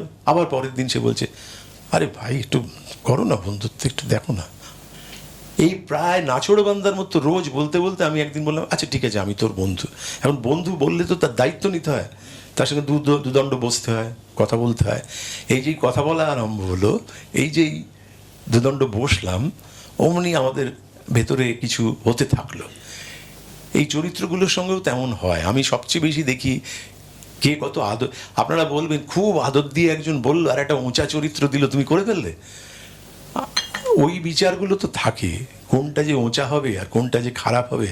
আমাকে অনেকেই বলেন যে আপনার স্বপ্নের চরিত্র কোনটা, কোনটা করতে চান, ম্যাকবেথ, হ্যামলেট, বিসর্জনে, রঘুপতি অথবা জয়সিংহ। তখন আমার মনে আছে যে এটাও স্যার একটা নাটক শার্লি ভ্যালেন্টাইন বলে, সেখানে অনুবাদ করেছিলেন শানু রায়চৌধুরী বলে, সাথীদি নেই, সাথীদি অভিনয় করতেন। সেখানে ওই একটা সংলাপ ছিল যে স্বপ্নের চরিত্র মানে আসলে স্বপ্ন কোথায় থাকে। তো dreams are never found in places you want them to be. তোমরা যেখানটায় আমি মনে করছি হ্যামলেট করতে পারলেই বা ম্যাকবেথ করতে পারলেই আমার স্বপ্নের চরিত্র করা হলো। কিন্তু আমি যে ওই অরবিন্দ ঘোষের কথা বলছিলেন, ছোট পার্ট ওই নাটকে তুলনামূলকভাবে, কিন্তু করেছিলাম, মনে হয় যেন কিরকম একটা স্বপ্ন পূরণ হলো। শেষে একটা লম্বা দীর্ঘ সংলাপ বলতাম। আমি যখন দেবব্রত বিশ্বাসের চরিত্র অভিনয় করবো, আমি তো সত্যি ভাবিনি কোনোদিন। আমি তো গান গাইতে পারি না, কিন্তু আমি করেছিলাম।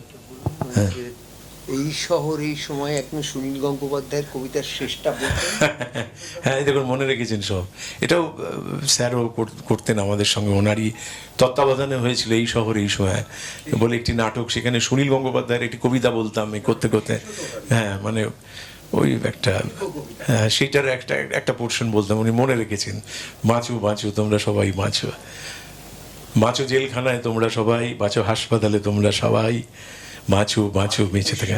হ্যাঁ, ওই আমরা যারা হুড়মুড় করে বেড়ে উঠেছি এই শহরে, আমরা যারা চালের বদলে খেয়েছি কাঁকর, চিনির বদলে কাঁচ আর তেলের বদলে শেয়াল কাঁটা, আমরা যারা রাস্তার মাঝখানে পড়ে থাকা মৃতদেহকে বলেছি আস্তে আস্তে উঠে বসতে, আমরা যারা লাঠি, টিয়ার গ্যাস আর গুলির মাঝখান দিয়ে ছুটে গেছি এঁকে বেঁকে, আমরা যারা হৃদয়ে আর জঠরে জ্বালিয়েছি আগুন, সেই আমরাই এক একদিন ইতিহাস বিস্তৃত সন্ধ্যায় আচমকা হুল্লোড়ে বলে উঠেছি, আহ বেঁচে থাকা কি সুন্দর।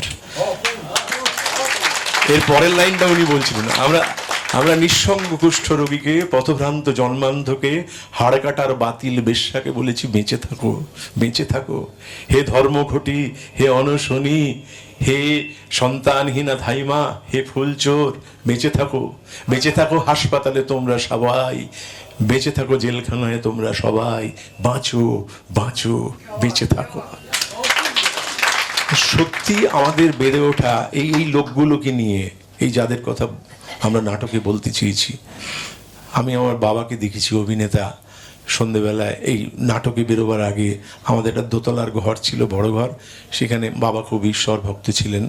বাবা সেইখানে অভিনয়ে বেরোবার আগে স্নান টান করে পইতে ছিল, মাথায় টাক, একবার গৃহস্থ মানুষ, তিনি এরকম করে প্রণাম করে এরকম করে ওই তাকিয়ে কিছু প্রার্থনা করতেন। আমরা তখন উঠছি, নানান রকম কলেজে যাই, রাজনীতি করি, ছাত্র রাজনীতি করি, নানান তত্ত্ব আওড়াই। ভাবতাম কি বোকার মতো লোকটা দাঁড়িয়ে থাকে, একটু পরে অভিনয় করবে, কি চায় ওখানে, ওই দিকে তাকিয়ে কি চায়, কি পাবে। তারপরে হয়তো গিয়ে দেখছি একটু পরেই অভিনয় করছেন, সেটা চরিত্রে, খলনায়কের চরিত্র। আমার মনে হয় এখন যখন অভিনয় করতে করতে যাই, প্রত্যেক অভিনেতা নিশ্চয়ই এই কথাটাই বলেন, ঈশ্বরের দিকে তাকিয়ে বলেন, কেউ বাবা মার দিকে তাকিয়ে বলেন, কেউ সহ অভিনেতার দিকে তাকিয়ে বলেন, কেউ জামা কাপড়ের মানে নিজের কস্টিউমের দিকে তাকিয়ে বলেন, নিজের চেয়ার টেবিলগুলো যেগুলো থাকে ছড়ানো ছেটানো মঞ্চের ওপর পর্দা খোলার আগে তার দিকে তাকিয়ে বলেন, আজকে যেন ভালো করতে পারি, যা করতে চাই তা যেন পারি। তুমি আমার সাক্ষী থেকো, তুমি আমার সঙ্গে থেকো, তুমি আমার সহায় হয়েও। আমার ধারণা আমার বাবা ঈশ্বরের কাছে তাই বলতেন। অভিনেতারা সহায়তা চান। এই ইট কাঠ পাথর, হাড় কাটার বাতিল বেশ্যার, পথভ্রান্ত জন্মান্ধের, সন্তানহীনা ধাইমার, তা এইগুলোকে যদি না বোঝা যায় তাহলে সত্যিই বলছি অয়দিপোজকে কি করে বোঝা যাবে, ওই ট্র্যাজেডি কি করে বোঝা যাবে, কি করে বোঝা যাবে যে মানুষের ভেতরে যে জটিলতাগুলো একদিক থেকে আলো ফেললে তাকে কালো দেখায়, ওই সময় আলোটা উল্টো দিকে পড়েছে বলে তাই উজ্জ্বল হয়ে থাকে। আধখানা মুখ বাইরে রেখো, আধখানা মুখ অন্ধকারে, দূর থেকে যেন সবাই তোমায় দেখতে পারে। এই যে আমি যখন মঞ্চে দাঁড়িয়েছিলাম কালকে, এই দিক থেকে আলো এসছে, এই দিকটুকু দেখা যাচ্ছে, আর এই দিকটুকু দেখা যাচ্ছে না। দেখা যাচ্ছে না বলে দর্শক প্রবলভাবে দেখতে চাইছে ওইখানটায় কি ঘটছে, ওই যে আঁধার করে রেখেছে ওখানে কি হচ্ছে, এদিকটা তো দেখতে পেলাম। তো আমাদের আকাঙ্ক্ষাগুলো এরকম, তাতে 100 হলো কি 5টা হলো কি 200 হলো সেটা বড় কথা নয়, কিন্তু এটা আনন্দের কথা যে পূর্ব পশ্চিম আজকে এরকম একটা ঘটনা করছেন। সেটা হচ্ছে যে এর মধ্যে অনেকে রয়েছেন, আমি নাম করে করে এই প্রথম সারি থেকে বলতে পারি যে সোমনাথ দা বসে আছেন, যেন এদের চিনেছি আমি অভিনয় করতে করতে চিনি। সোমনাথ দা বসে আছেন, তিনি থাকতেন বস্টনে। সুমিতাদি পাশে বসে আছেন, এদের সঙ্গে আমি নাটক করতে গিয়ে দর্শক, ওরা অন্য কাজের লোক কিন্তু দর্শক। এই বসে আছেন মুনমুন বৌদি, এখানে বসে আছে শম্পা বসে আছেন, ওইখানে দেবাশিস বসে আছেন, ওইখানে সুরজিৎ বসে আছেন, ওখানে মেঘনাথ দা বসে আছে, অনিশ বসে আছে। এই যে পাশে বসে আছে, ওর সঙ্গে কতবার অভিনয় করেছি, কত বকাঝকাও করেছি, ও আমাকে বকেছে। হ্যাঁ, ওর পিছনে বসে আছেন নন্দিনী, তাকেও কিন্তু এই নাটকের সূত্র দিয়েই চিনেছি, কিন্তু তারা বন্ধু আমার। এই পাশে যিনি বসে আছেন তাকে আমি এখনো চিনতে পারিনি, তিনি আমার স্ত্রী। হ্যাঁ, তিনি যে আজকে এসছেন আমি খুব সৌভাগ্যবান, তার কারণ না,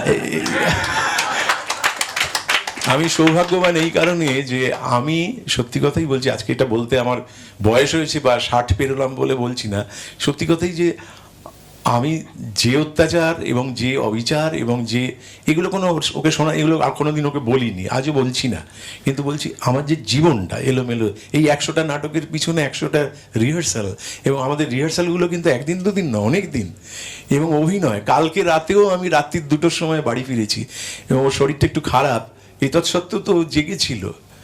তো জেগে থাকা মানে কি? জেগে থাকা মানে আমি সদর্থকভাবে তোমার সঙ্গে আছি, এটা বোঝানো। তো আমি তো বারবার বলেছিলাম ঘুমিয়ে পড়তে, জেগে থাকাও একটা ধর্ম কাজ। তা আমি এই কারণে বলছি, যেমন ধরুন এই চশমাটা পরে আছে, আমাদের নাটকের লোকেদের অনেক ভুল হয়ে যায়, যে ভুলের কথা বলছিলেন, আর আমার ইদানিং অন্যরকম ভুল হয়। অন্যরকম ভুল মানে নাটকের সংলাপে যে খুব ভুল হচ্ছে তা নয়। আমার যেমন আমি এক জায়গায় বলেও ছিলাম এই কথা, নানান রকম সব জামা কাপড় পরি, তো তারপর খুলে ফেলি। আমি কদিন আগে একটা লেখাতেও তার খানিক ঝলক বলবার চেষ্টা করেছিলাম। সেটা হচ্ছে, মনে হয় আমি ধরুন কোনো একটা পোশাক আমি খুললাম না, না খুলে বাড়ি চলে গেলাম। যেমন আমার পরশুদিনই ঘটেছে, এই যে চশমাটা পরে আছি, আমার একটা নিজের চশমা আছে, কিন্তু এই চশমাটা আমি একটা নাটকে পরে অভিনয় করি, কিন্তু সব করেছি, চশমাটা খুলতে ভুলে গেছি। আর এই চশমার যে খাপটা নাটকে যেটা ট্রাঙ্কের মধ্যে ঢুকে যায়, সেটা আমি আমার চশমাটা ঢুকিয়ে রেখেছিলাম। তো আমার নিজস্ব চশমা এখন কোনো গোডাউনে পড়ে আছে, আর আমি এখন নাটকের চশমা পরে ঘুরে বেড়াচ্ছি। দুটোরই পাওয়ার কিন্তু এক।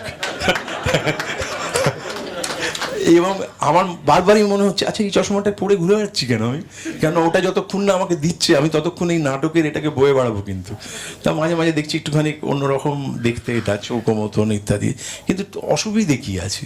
অসুবিধে তো কিছু নেই, পাওয়ারটা গন্ডগোল থাকলে অসুবিধে হতো। তো এই জীবনের, আমরা বলি যে জীবনকে দেখবার যে ব্যাকরণ বা চশমা, তেমনি আমাদের এই নাটককে দেখবার, থিয়েটারকে দেখবার, তার চরিত্রগুলোকে দেখবার ব্যাকরণও কিন্তু একই। ওর বাইরে যাওয়ার কোনো উপায় নেই, ওই চশমা তোমাকে পড়তেই হবে, ওটা দিয়ে দেখতেই হবে। এই যে মেঘনাথদার সঙ্গে আমি কোনো থিয়েটার করিনি, কিন্তু মেঘনাথদাকে নিয়ে আমি একটা আস্ত কবিতা লিখেছি, একটি লেখা। হ্যাঁ, তো কেন লিখেছি? তার কারণ ওনার থিয়েটার, বিজন থিয়েটারে আমি একের পর এক অভিনয় দেখেছি, ওদের প্রযোজনা দেখেছি, দেখতে দেখতে ইয়ে হয়েছে। এই যে এখানে বসে আছেন শেখর সমাদ্দার, তার সঙ্গে আমি একটা বিরাট গোড়া বলে থানিটের মতন বড় নাটক করেছিলাম, এবং সেই নাটকের নানান, ওর পাশে বসে আছেন সে আবার ডাক্তার, সে আমার সঙ্গে অভিনয় করে। এবং এই অভিনেতাদের বুঝলেন জয়দা, ওই ও শক্তিতে ও মীনাক্ষী করেন, করেন, কিন্তু আমি একটা নতুন জিনিস আবিষ্কার করলাম, যেরকম আপনি বলছিলেন না, সেটা হচ্ছে যে ও তো আমার স্ত্রী সাজে। এবং আমি বাড়িতে গিয়ে আলোচনা করছিলাম, তখন আমার মুনমুন আমার স্ত্রী বললেন যে ও কে জানো, ও কে বললো তোমার ছেলের গার্লফ্রেন্ডই বলা যায়, তার কারণ ওর যে বন্ধু সে আমার ছেলের খুব বন্ধু, তার মানে সে আমার স্ত্রী সেজেছে। হ্যাঁ, মেনে নিলাম যে ঠিকই আছে। এইরকম ওই যে পাশে বসে আছে জয়ন্তী, ওকেও আমি অনেকদিন থেকে চিনি। ওর ওর ওরা নাটকের সূত্র ধরেই বলবো, কেননা নাটকের পথে হাঁটতে হাঁটতে, যদিও ওরা আমার স্কুলের বহুদিনের বন্ধু, এই ওদের সঙ্গে সব জানাশোনাটা আবার দৃঢ় হয়ে গেল। আমি এরকম করে সব লাইন ভাঙতে ভাঙতে আমার দাদাকে ওখানে আবিষ্কার করছি, রজতদাকে আবিষ্কার করছি, সবাই আর নাটকের লোকেরা সব আছেন। এই অমিতাভদা, ইনি যে কি ভালো, অমিতাভ দত্ত, ইনি যে কি ভালোভাবে তারিফ করতে পারেন, ওনার কাছে শিখতে হয়। মানে আমি সত্যি কথাই বলছি, আমার মনে হয় এই নাটকটা আমি কিছু পারিনি ইত্যাদি, সেই না পারাটাকেও কিন্তু উনি এত সুন্দর করে বলেন। মানে আমি যে মনে হয় যেন আমি ওতে পেরেছি, কিছু একটা করেছি। মানে এরকম করতে করতে এইদিকে সারিতে আর যাচ্ছি না, আমি এরকম ব্যক্তিগত সাধুবাদ দেওয়ার খেলায় তো নামিনি, কিন্তু মনে হচ্ছিল যে থিয়েটার বা মঞ্চ বা নাট্যকলা আমাদের এইরকম একটি দৃঢ় একটা বাঁধন দেয়, যে বাঁধন যদি স্বীকার করি তাহলে থাকে, যদি অস্বীকার করি তাহলে থাকে না। স্বীকার করলে ওই বাঁধনের গিটটা একটু জোরে টান পড়ে, মাঝে মাঝে একটু লাগে, একটু কষ্ট হয়, একটু দাগ পড়ে, রক্তটা একটু চলাচল বন্ধ হয়, কিন্তু আমি জানি এটা বাঁধনটা আমাকে আটকে দেবে না, আমি ওটার থেকে বেরোতেও পারবো। তো এই বন্ধনটা থাকা ভালো। অনেক সময় আমরা এগুলোকে ছিঁড়তে যাই। আর স্যার আমাকে অনেকদিন আগে বলেছিলেন, তুমি একটা দারুণ কথা বলেছো, বুঝলে, সেটাও আমি খুব একটা ভেবে বলিনি, এটাকে আমি আজও ধ্রুব সত্য বলে মনে করি। সেটা হচ্ছে যে অন্যের যদি, বেশিরভাগ সময় আমাদের কিছু গণ্ডগোল আমি দেখেছি আমাদের নিজেদের ভেতরে, আমার ভেতরেও কি ঈর্ষা ক্রিয়া করে না, করে তো, কিন্তু আমি একটা কোনো প্রসঙ্গে কোথাও একটা বলেছিলাম যে আমারই বন্ধু বান্ধবের সঙ্গে তুলনা করে যখন এইসব করা টরা হয়, আমি বলেছিলাম যে অন্যের ভালো হলে, মানে আমার এক বন্ধুর দারুণ কিছু হচ্ছে, তাতে তো আমার খারাপ কিছু হয় না। মানে এই মুহূর্তে আমার মন খারাপ হতে পারে যে ওকে বেশি লোক চিনছে বা অমুক হচ্ছে, কিন্তু এটাকে খারাপ বলবো কেন? তো তাই বলছে অন্যের যদি কিছু সাফল্য হয় তাতে আমার কিন্তু খারাপ কিছু হয় না। মানে ওর বাড়িটা উঁচু হলো বলে তা এত ছায়া আমার আটকে গেল, এরা মনে করার কোনো কারণ নেই। তো আমি আজও সেইটা বিশ্বাস করে এসেছি, করতে করতে আমি খানিক সফল হয়েছি বলে, বা এইসব অনুষ্ঠান হয় বলে নানান রকম সব শুনি, কিন্তু আমি বুঝতে পারি যে ওগুলোর মধ্যেও আমারই মতো মানে কিছু কিছু ছোট ছোট অন্য ঘটনা আছে, সেই জন্য হয়তো এই মুহূর্তে কেউ একটু আহত হয়েছেন, হয়েছেন। তাই আমি বারে বারে নানান জনের কাছে ফিরে গিয়ে কিন্তু থিয়েটারের ডাকে সাড়া দিয়ে করবার চেষ্টা করেছি। তখন জানতাম না যে এইসব 100 হবে। আমাকে নিদান দেওয়া হয়েছে যে 100 পেরিয়ে 200 যেতে হবে, 250 যেতে হবে, ইত্যাদি। ওসবে আমার কোনো, সত্যিই বলছি, কোনো লোভ নেই। তবে এটা সত্যি কথা যে অভিনয় করাটা শরীরই ব্যাপার, শরীর দিয়ে, মানে শক্তি দিয়ে করতে হয়, এবং মানে প্রাণপাত করতে হয়, সেটা বুঝেছি। হ্যাঁ, সেটা যতক্ষণ অবধি পারছি ততক্ষণ অবধি আমরা করব, নিশ্চয়ই তারপরে আর করব না। একসময় একটু দূরত্ব রেখে সরে গেলে ভালোই লাগে, আনন্দ হয়। কিন্তু ওই যে একজন ক্রিকেটারের কথা শুনেছিলাম, যিনি তখন চোখে দেখতে পান না, কিন্তু তাকে মাঠে যেতে বলেছিলেন আমাকে মাঠে নিয়ে চলো, আমি যাব। বললো কি ক্রিকেট খেলা দেখবেন, কিছু তো দেখতে পাবেন না। হ্যাঁ, রোডসের কথা, যে আমি ওই আওয়াজটা শুনতে চাই, ওই যে ব্যাটে আর বলে লাগে কোন অঞ্চলে, মানে ব্যাটের আওয়াজটা শুনে উনি বুঝবেন ওটা কভারের দিকে গেল না মিড উইকেটে গেল, বলটা দেখে নেবো, বাকিটা দেখে নেবো। আদত খেলাটা কিন্তু ওইটাই। একজন মানে আলকাপের একজন আর্টিস্ট গান গাইছেন, গাইতে গাইতে তার গলা ভেঙে গেছে, একদম ভেঙে গেছে, কিন্তু শহর থেকে একজন গবেষক গেছেন, তাকে শোনাচ্ছেন গানগুলো, একেবারে গলা ভেঙে গেছে, কিন্তু সে বলতে পারছে না, এমন করে সে গেয়ে যাচ্ছে। একটা সময় না পেরে সেই গবেষক বললেন, মানে তাত্ত্বিক লোক বললেন যে ওস্তাদ আর গাওয়ার দরকার নেই, তোমার গলা তো একেবারে ভেঙে গেছে, এরপর তো আর আওয়াজই বেরোবে না। তখন সেই ওস্তাদ বললেন, সেইটাই তো চাইছি, পুরোটা ভেঙে যেতে দিন, তবে তো আসল আওয়াজটা বেরোবে। তো আমাদের ওই নৈঃশব্দের দিকে, ওই ওই ওই ওই অন্তরের দৃষ্টির দিকে, ওই ভাঙনের দিকে যাওয়া যেদিন সম্পূর্ণ হবে সেদিন আমরা থামবো, কারণ সেদিন আমরা দেখতে পাবো, আমরা অমৃত পাবো, আমরা আরেকটু অন্যরকম হবো। সেদিন সংখ্যা টঙ্কার হিসেব থাকবে না, অন্য কিছুও থাকবে না, কিন্তু এমন একটা আনন্দ থাকবে যেটিকে বোধহয় অমৃত বলে। যাই হোক, আমাকে অনেকক্ষণ বললাম, আমায় এতগুলো কথা বলা উচিত নয়, নিজের এতে এতক্ষণ একটা থিয়েটার করে দিতে পারলে ভালো হতো। অনেক সব সংলাপ টংলাপ বলতে পার, কিন্তু জয়দা যে এই কবিতাটা বলতে বললেন আজকে, আমাকে মনে করিয়ে দিলেন, সেটা সত্যি এই কবিতাটা বলতে ভীষণ ভালো লাগে। ভালো লাগে যে আরেকটি ওই আমার বাবাকে মনে পড়ে, যখনই আমি ওই কত ভালো থিয়েটার করতে পেরেছি বা ইত্যাদির চেয়েও বড় কথা, আমার বাবা প্রায়ই বলতেন, যখন আমি ফুটবল নাটক করলাম এবং প্রথম নান্দিকার থেকে 2টি করে পাস যাকে বলে দেওয়া হয়েছিল, আমি বাবাকে নিয়ে গিয়ে, আমি বলিনি যে আমি অভিনয়ে এইসব করছি, বাবা জানতেনও না। আমি বাবাকে দিয়ে বললাম যে ওই অমুক তারিখে আছে একাডেমিতে। তো বাবা টিকিটটা দেখলেন, দেখে বললেন, নান্দিকার তুই এদের সঙ্গে করিস নাকি? আমি বললাম হ্যাঁ, এরকম গিয়েছি। কবে গেলি? আমি বললাম আমি তো বিকেলবেলায় চলে যেতাম, অত বলিও নি কাউকে। তা গেলাম, ওই বললাম ওই করেছি আর কি। বাবা, আচ্ছা ঠিক আছে যাবো। তো বাবা দেখতেন, এবং আমি যতদিন বেঁচে ছিলেন আমি যে অভিনয়গুলো করতাম সেগুলোর প্রথম অভিনয়ে উনি যেতেন, দেখতেন, তারপর আলোচনাও করেছি। আমার ভাইরা তো দেখতেনই। আর আমার প্রথম অভিনয় এখন আমার স্ত্রী দেখেন, যতগুলো পেরেছেন প্রত্যেকটাতেই পেরেছেন প্রায়। হ্যাঁ, তো আমি বলছি ওই বাবার কথাটা কেন মনে পড়ে জানো না, উনি অভিনয়ে প্রায় 37 বছর অভিনয় করেছেন, এবং ওই রুজিতে আমরা বড় হয়েছি, খেয়েছি, পড়েছি অভিনয়ের পয়সায়। ইচ্ছে আনন্দের কি হতে পারে?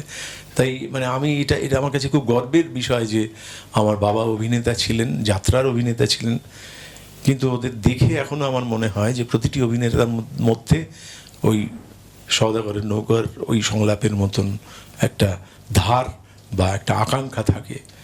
তো আমি সেটাই একটুখানি 2 লাইন বলে নিয়ে শেষ করে দিচ্ছি। আমি তাকে হাসতে বলেছিলাম, সে তার ক্লান্ত বিষণ্ণ পাখির মতো ডানা দিয়ে সুদীর্ঘ ঠোঁটের কোণ মুছে আমাকে দেখলো। আমি একটা ঘর চেয়েছিলাম, 3 দেওয়ালওয়ালা ঘর। আশা ছিল তার 4র্থ দেওয়াল আমি নিজে হব, একটা সাজঘর। সেখানে ক্রেপ, স্পিরিট গাম আর জিঙ্কের মদির গন্ধে আমি সাজবো। আহ্লাদিত পোশাক পরে চোখে সুরমা টেনে কনসার্টের জন্য অপেক্ষা করব অনেকক্ষণ। তারপর রাত একটু বাড়তেই চারিদিকে হ্যাজাকের আলোয় লুব্ধ অথচ নির্মোহ পতঙ্গেরা যখন ডানা পুড়িয়ে পুড়িয়ে শহীদ হতেই থাকবে, গান শুনে শুনে বৃত্তের মতো চোখ যখন আমাকে চাইবে, তখন আমি সম্রাটের মতো সামনে আসব আমার সব কথা নিয়ে।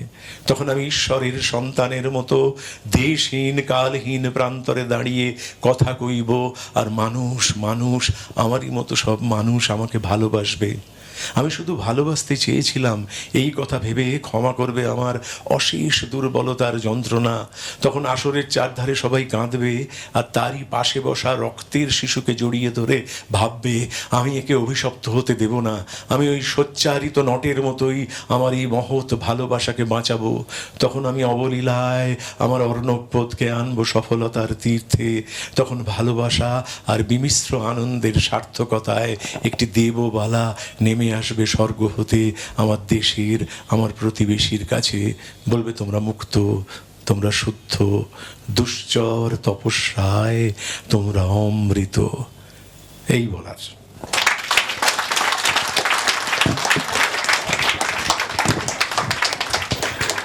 অসাধারণ সন্ধ্যা। জীবনের ময়দানে বিভিন্ন রকম ভাবে বল আসলে তাকে কিভাবে বুঝতে হবে তাই হয়তো আমরা শিখলাম। আমি এর বাইরে আর অন্য কোনো শব্দবন্ধে গেলাম না, কিন্তু এত সুন্দর সন্ধ্যাটি উপহার দেওয়ার জন্য যাদেরকে ধন্যবাদ জানাতেই হবে, কৃতজ্ঞতা জানাতে হবে। দি বেঙ্গল। এই সৌমিত্র কাছে একটা অনুরোধ যে আজকের এই জয়ের এবং দেবশঙ্করের যে বক্তৃতাটা, এটা নেসেসারি এডিট করে যদি একটা প্রিন্ট আউট করা যায় তাহলে। এটা আমাদের কাছে আছে, এডিট করা আছে। কারণ অনেক দামি আর আরেকটা কথা বলে রাখি যে ফুটবল নাটকের কথা বারবার হচ্ছিল। গতকাল ছিল ফুটবল নাটকের 49 বছর আগের প্রথম অভিনয়, 10ই মার্চ। আমরা যারা প্রথম অভিনয় করেছিলাম 49 বছর আগে, রুদ্রদা এই নাটকটা অনেক ইয়ং ছেলেদের নিয়ে করেছিলেন নান্দিকারে। 10ই মার্চ ছিল এবং সেটাই ছিল কেয়া চক্রবর্তীর শেষ অভিনয় মঞ্চে।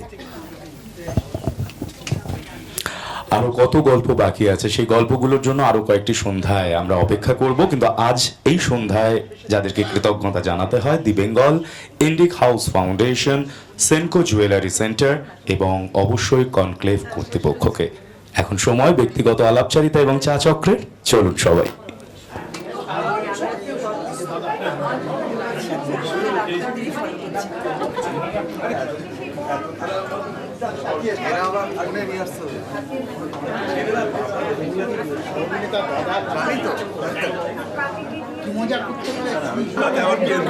মনে করতে পারে যে বাড়াবাড়ি ছিল।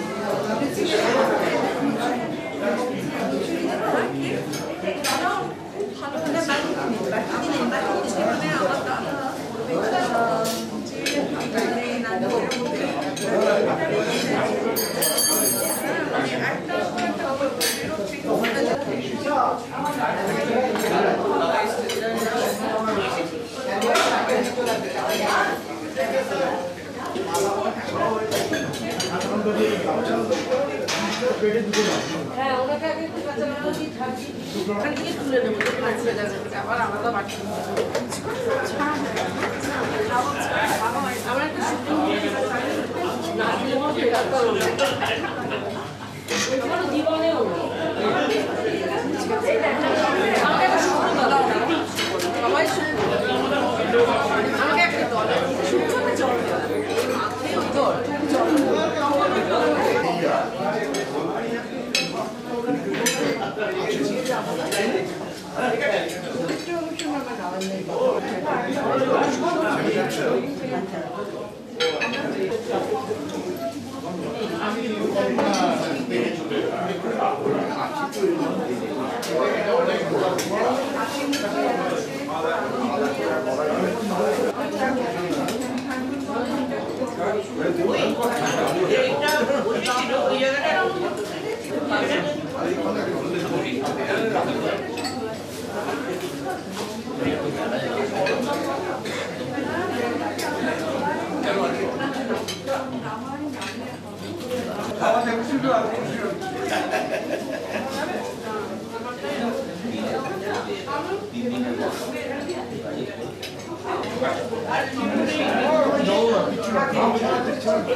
প্লেট আছে তো প্লেট দিন না একটা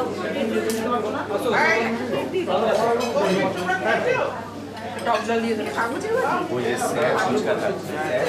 একটা টক জল দিয়ে দেন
শেষ হয়ে গেল আপনি আমি জানতাম